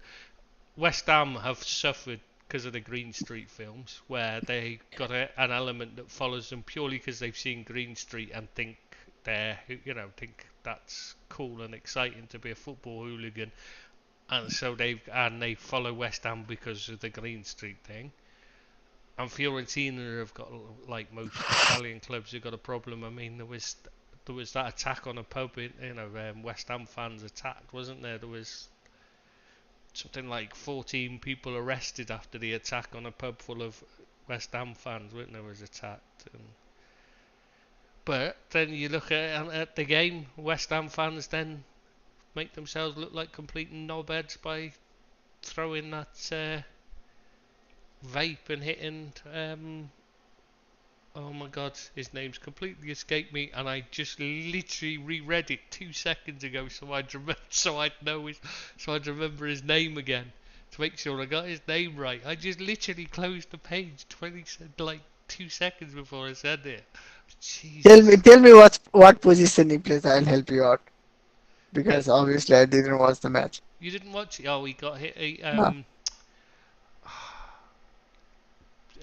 Left back Cristiano Oh, Biraghi. Biraghi. Yeah, Biraghi.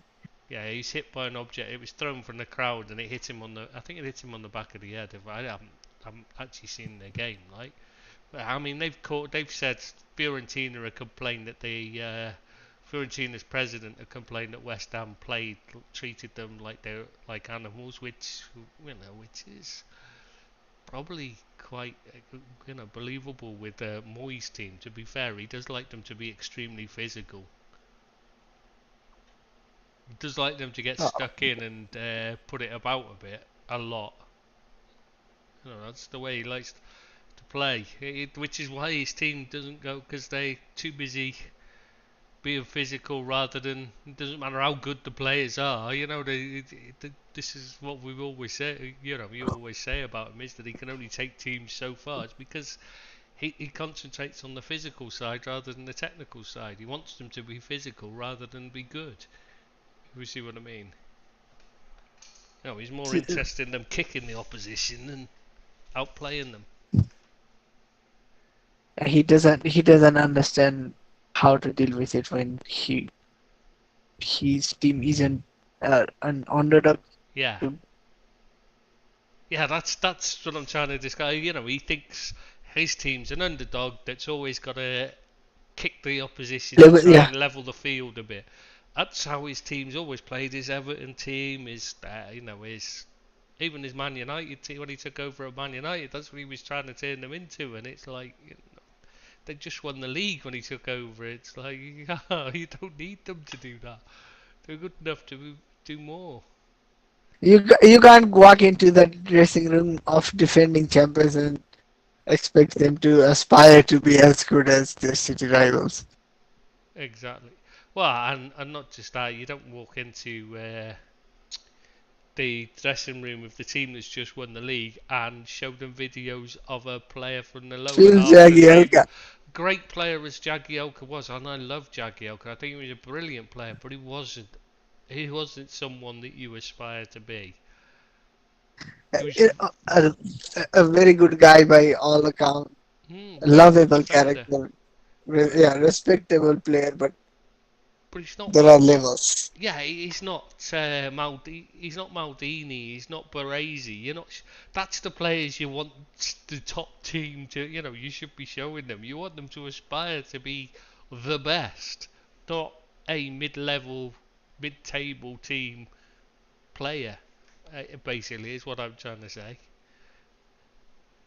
And Jagielka was really good. I liked Jagielka a lot. I thought he was brilliant. He could play any position and play it really well, even goal. He was there. I remember Sheffield United used to use he did. They didn't at the time when you only had one. You only had five substitute spaces, didn't you, at the time? And Sheffield United used to name no substitute goalkeeper because they'd use him as the sub goalkeeper, the backup keeper. He went into the goal once or twice. Yeah, he did it a few times. I sparsely there's images in my head of him saving a free kick. No, he was pretty decently. He was still very unlike a certain England captain. You're thinking of Wayne Rooney, aren't you? No, Harry Kane. Have you not seen him? Yeah, concede a free kick No, straight at him. no, I haven't Oh, seen it. oh, I'll find this one. Yeah, I'll send find me this the. one. I haven't seen it.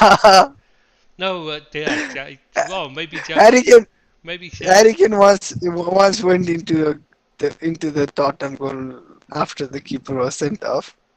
I didn't know that. I don't know that at I'll all. find. Uh, Maybe maybe Postecoglou should show him videos of Phil Jagielka as well then. yeah, maybe. Oh, I can just imagine that going down well. Uh, maybe he'll go in and he'll show him pictures, videos of whoever was playing up front for his Celtic team, and say this is what you to be as good as Maida or whatever it was, Kyogo. I mean, they're good players he's had at Celtic, but Harry Kane's a different level, isn't he? Let's be honest. Oh, now I have to admit it. He's world class, man. Oh, he's definitely now he's stopped focusing on just winning the Golden Boot, and he's just playing again. Playing his way. Because before he got obsessed with beating Salah to the Golden Boot for a couple of seasons, and it took over his game, and he stopped playing the way that suited him best. Because he's more than just a goal scorer. He's a creator as well. He's a fantastic passer of the ball with really good vision. Now he's gone back to playing like that and just playing how how he's suited to play, instead of just concentrating on just trying to shoot every time he got the ball. He's gone back to being world class. He's become the player he should have been. He could have been it 3-4 seasons ago as well. It's a shame really, because he's missed out on a few seasons of being top of the game. Maybe he could have got that move to Real Madrid sooner to replace Benzema.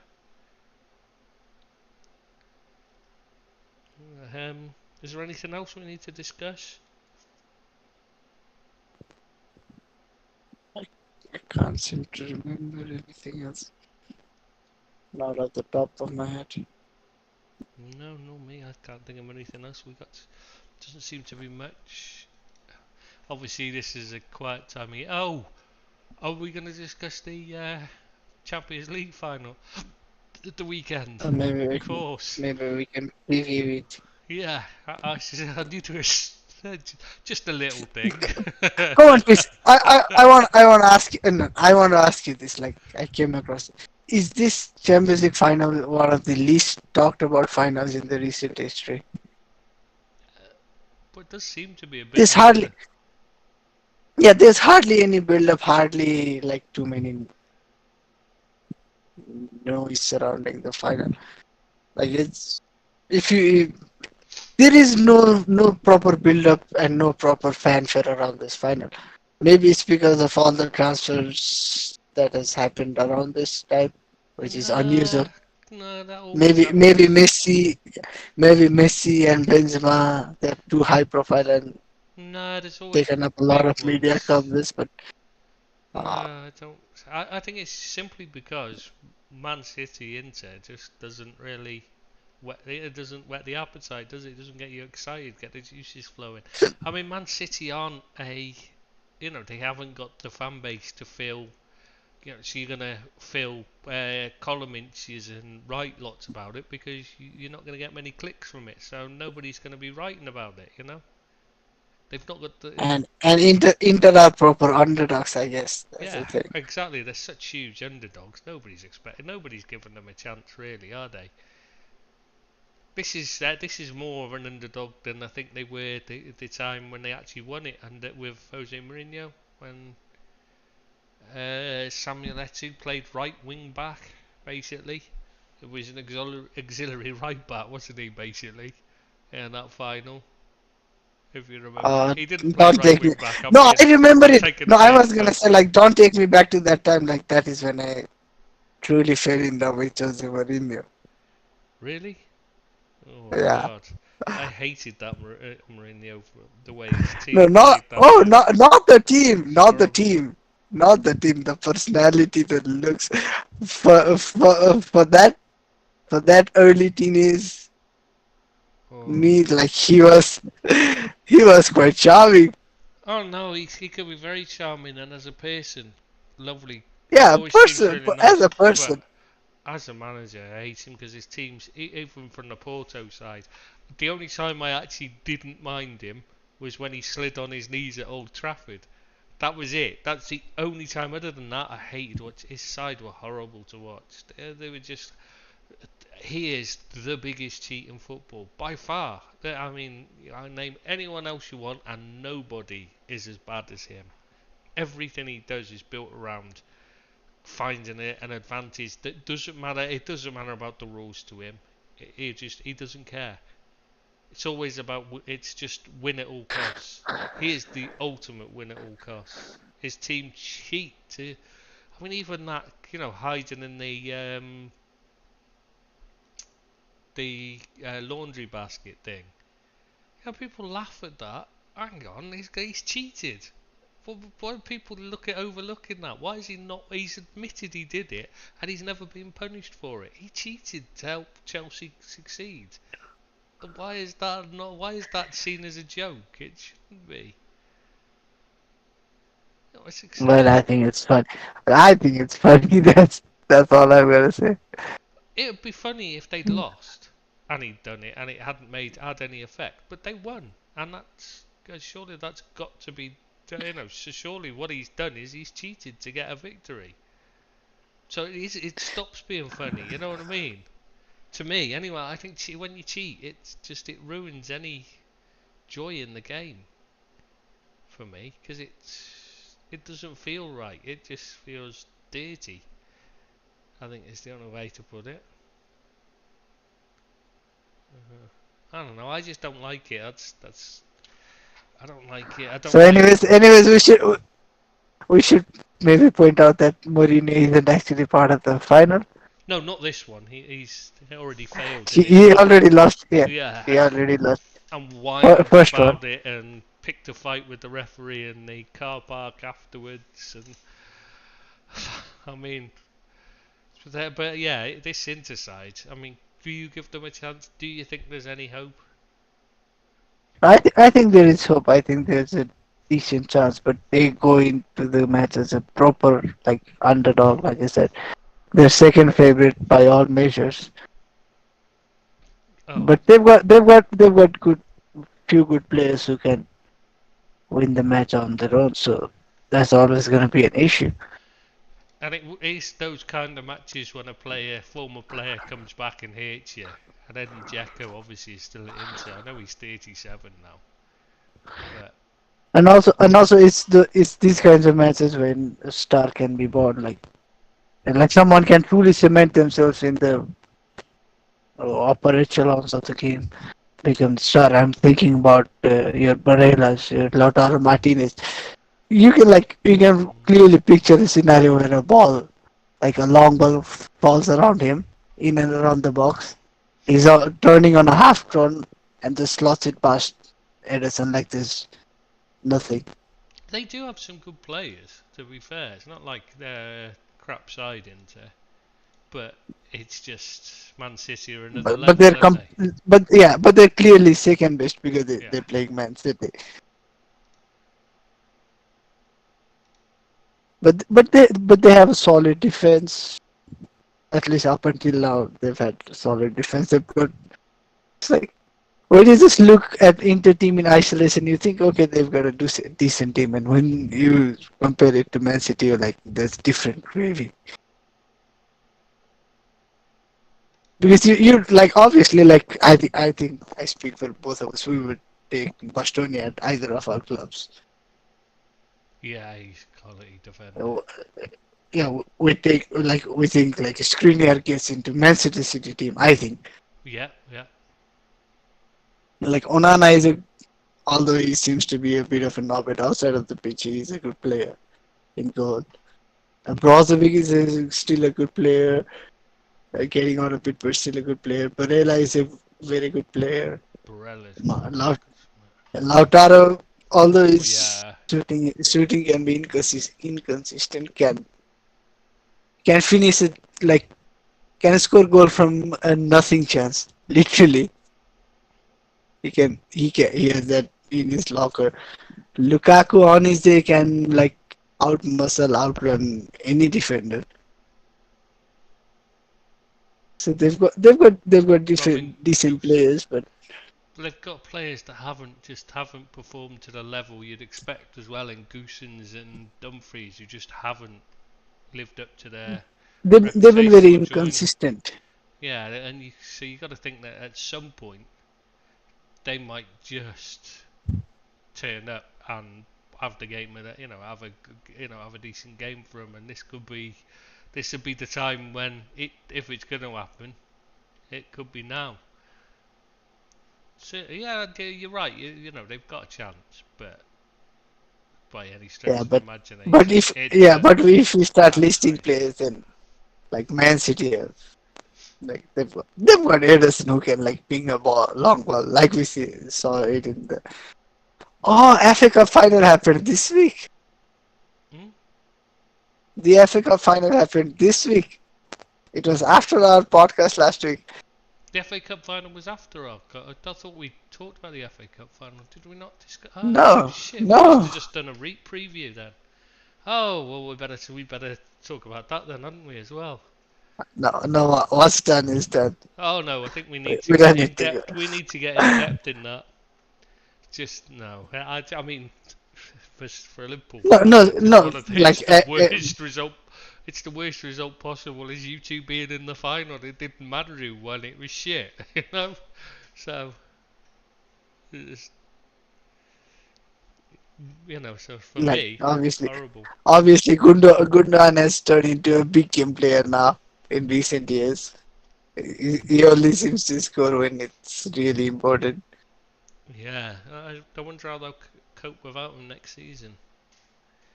You never know. He might end up sticking. Do you think he will? Be, I think he'll move. well, Barca maybe they won't be able to resist him. That's the thing. Yeah, that's true. That's what happened with they were going to sign Bernardo Silva. It was all agreed, but they couldn't. So that's why he's still at City. Oh, That's yeah, partly why Azpilicueta is still at Chelsea. yeah, that's true. That's why Barca can be interested in anybody, but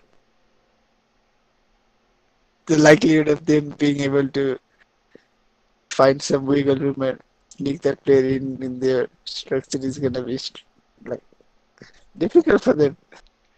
yeah, it's going to be an interesting season next season in La Liga. You'd think because they could be having to lose half their side. They're trying to sell. And They're trying to offload Fatty, but getting back to Barca. Sorry, getting back to Chelsea. Oh bloody hell, what am I saying? Getting back to Man City. They've got De Bruyne and obviously they've got the Norwegian beast yeah, Haaland. who's ready to feast. They finally. Haaland scored five, right? Haaland scored five in a game. And he like obviously has had a blinder of a campaign in Champions League, right? Hmm. Basically, like the whole media around him is like he's dominated the Champions League this season and all that, right? And still he's 5 goals behind the highest goals in a single campaign. Really? It's yeah, Ronaldo has 17, and the second highest is 16 in a Champions League campaign. Any guesses on who that might be? Bound to be either Ronaldo or Messi. Again, Cristiano, Yeah, it and had I to be think one the of them. third highest is 15. Yeah, that'd be Take a Ronaldo guess. then. Take a guess. It's Yeah, got to be. that's Ronaldo again. Yeah, it had to be one of those two. It's always those two that were. No, but The, Messi isn't anywhere close to 17 and 16. It's just I don't know. Cristiano. Do you know what would be? As you're saying about that.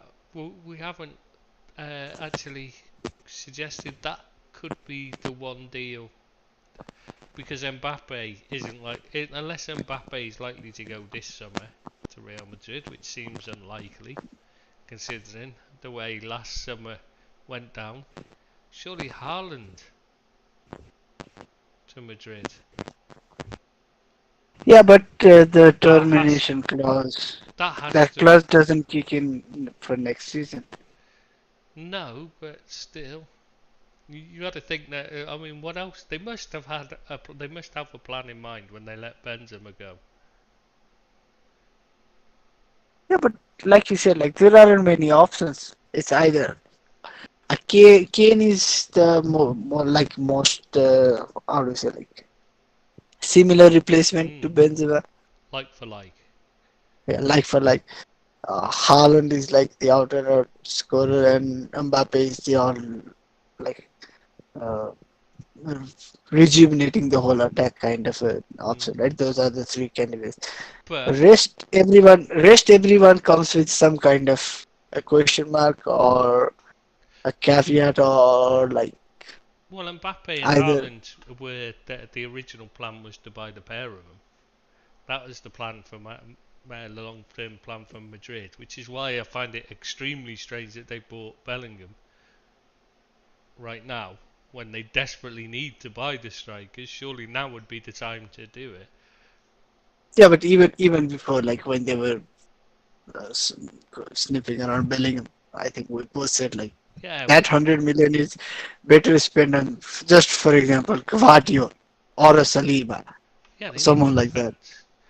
And I know Saliba's, they're sniffing round Saliba still as a PSG, which is the one I'd be worried about.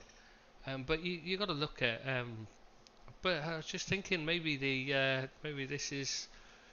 plan is to bring him in now, Ireland, Yeah, but because his can they? plan was always to go to Madrid. Yeah, but can they afford him before the clause kicks in? I have no idea, but they said, like you said, they were willing to pay 200 million for Mbappe. So Yeah, but would Man City want anything less than like 150, 200 if to sell him this summer? That's my question. I, you don't know what their deal has in it. You know what I mean? To get him to go to Man City in the first place, you don't know what deal they did because they said Yeah, like there no, was a dodgy deal done. yeah, but the I think it's been confirmed by our very own H002 that the clause is for 2024 and it's Mm. for somewhere around 100, 120 something like that, which in a way is not too much money when you consider the figures thrown around players who score similar number of goals. And before that, if I'm the guy in charge at Man City and I'm aware of the clause in his contract, then I'm just gonna say tough it out for a year. You already have that, and if the club really wants to sign you, then they have to stump up like 200, for example. Or I would even say like either come and break the record, world record, or don't knock at my door. Yes, but that's saying that the player doesn't stand around and say to you, "But I want to make the move now." Yeah, but you have to say like you signed 4 year deal. We gave you the clause that you wanted. Yeah, well, it's already well said that, but the last thing you want is an unhappy player who's wanting to make a move and he starts forcing his way out. It's there's a lot more to it than simply saying no, you're not going to make the move. You've got to persuade him to stay. But I think it's gonna be an I no I think I'm just guessing. I'm guessing it's gonna be easier for them to go after Mbappe than it's gonna be to go after Haaland this summer. Yeah, but I don't know if that would be the Real Madrid thing to do, would it?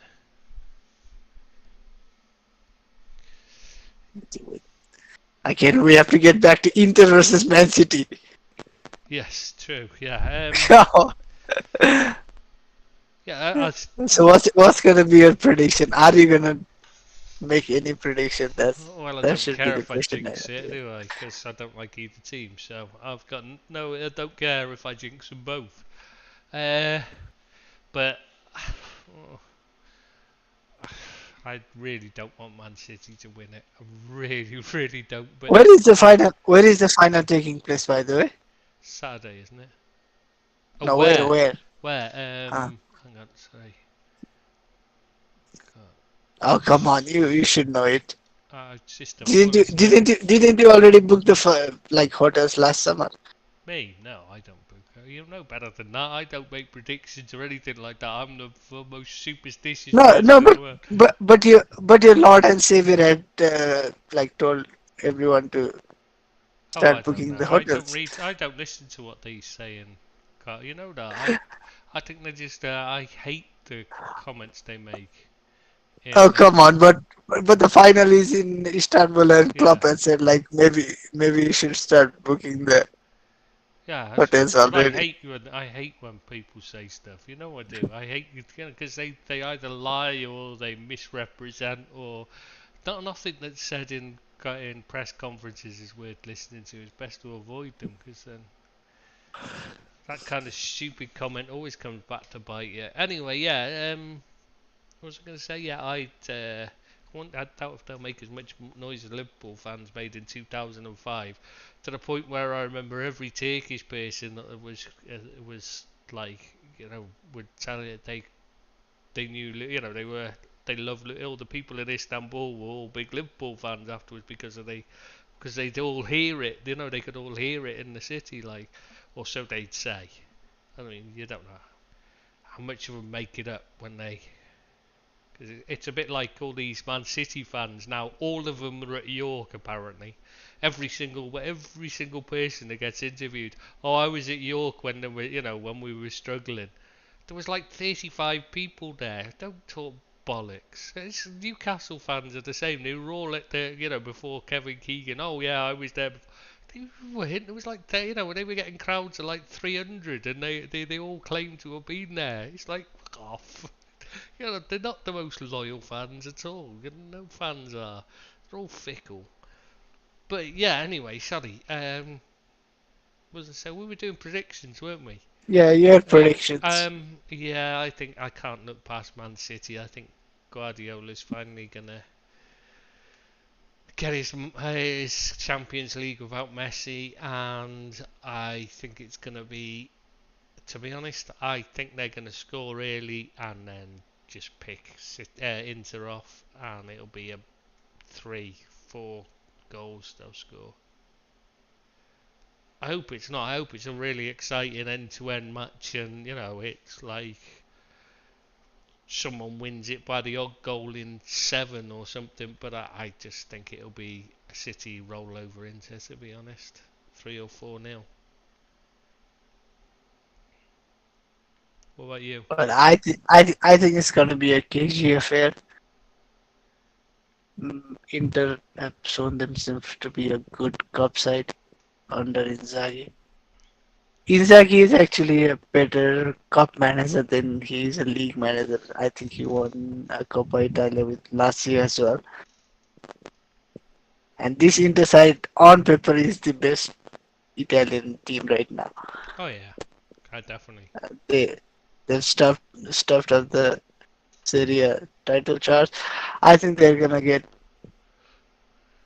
I have a suspicion. I've had this suspicion for a while. Like it's gonna be a close affair, and Inter are gonna sneak a goal, maybe from a set piece or something, and then defend for their life and get over the line.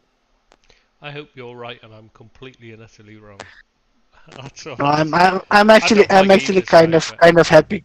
I'm kind of happy that you were a little bit more sure about Man City, and I'm a little bit sure about Inter. It's not like we're making predictions for the sake of being different.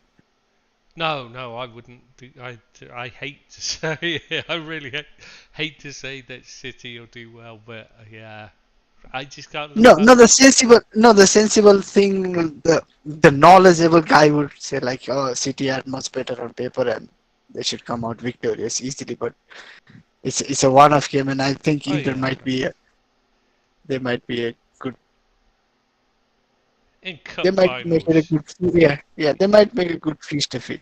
at the end of a long season, where City have had a much tougher season than Inter have had in terms of the players have been pushed much harder. And they They've sh- had more pressure. They've had more pressure to deal with. They've had more games to play them. Yeah, exactly. And this is an all or nothing for them because this is Pep's chance to finally break the hoodoo, and obviously Man City's hoodoo in the Champions League as well. So it's there's a lot of pressure on City. So I'm not sure it is I actually think that it's one of those that it could could go either way. But I just think it's been nailed on since the start of the season. The signing of Haaland, I think, been is the catalyst for them to finally break that hoodoo, which is I really hope they don't, because it worries me. Because if they win this, there's no stopping them, is there? That's the only thing that's been holding them back, is not having a Champions League in the for City.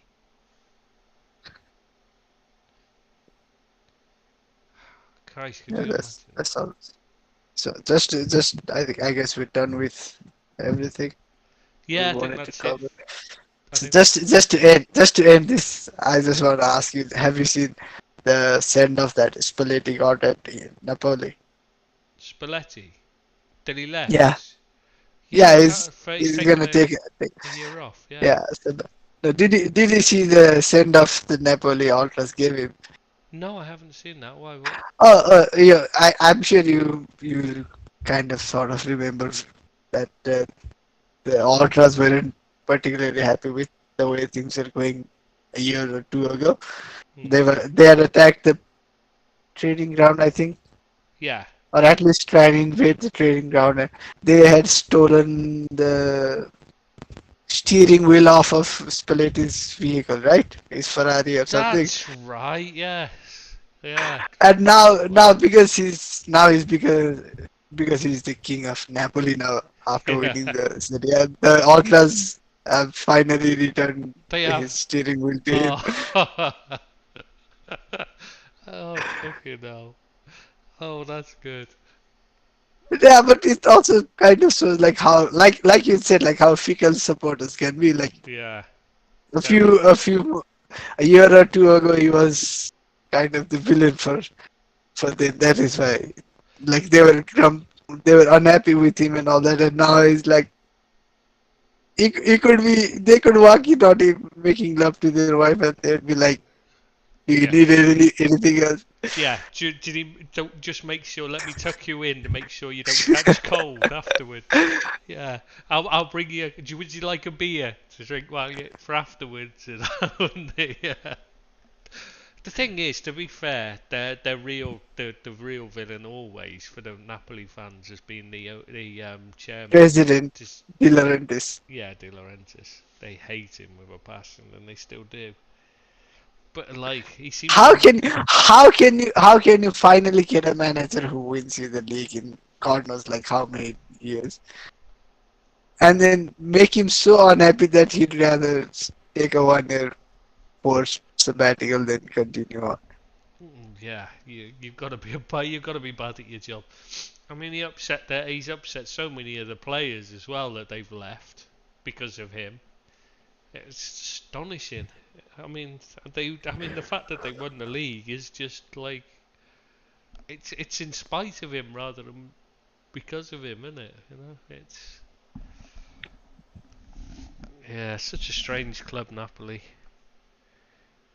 So, anyways, I guess this Yeah, is our cue to say adios, amigos. See you next Thursday. yep. See you next Thursday. Thanks anyone that listened. Ciao.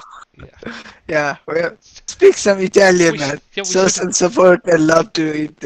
have done that goal. The you wouldn't have seen the channel. Channel 4 used to show Italian football on a Sunday morning. That was like at one time. That was literally all you got on TV was match of the day on a Saturday night and Sunday mornings or lunch times or whatever. I can't remember whether it was actually mornings or whether I was just waking up late on a Sunday. So it was actually afternoons that they showed Italian football. Thinking about it, I think it was afternoons, but it's just like in those days I was still drinking, so I'd wake up late on a Sunday. So it'd be like it was Sunday afternoon. They'd show Italian football, and they used to have this, and it was just the most one of the thing that sticks in mind, apart from James Richardson, is who presented it, was they used to do Golazzo was on the title music. Whenever they scored a goal, the commentators used to do that, didn't they? Sorry, I don't know why I've Sorry, you cut off. Sorry, you you cut you off. fell asleep, did you? Got that bored? No, You no, fell no, asleep no. while I was telling the story. Never mind. It wasn't interesting, and it wouldn't have had any relevance to you anyway, because you never lived in England to experience the Sunday afternoon I probably wasn't born, Serie let A. alone when I was geographically. Ah, piss off. You're spoiling it now. You're just ruining it now, making me feel old, you miserable get. Right, that's it. That's it. See you next Thursday. You get. Bye bye, everyone that's listening. Take care. Bye bye. See you next Thursday.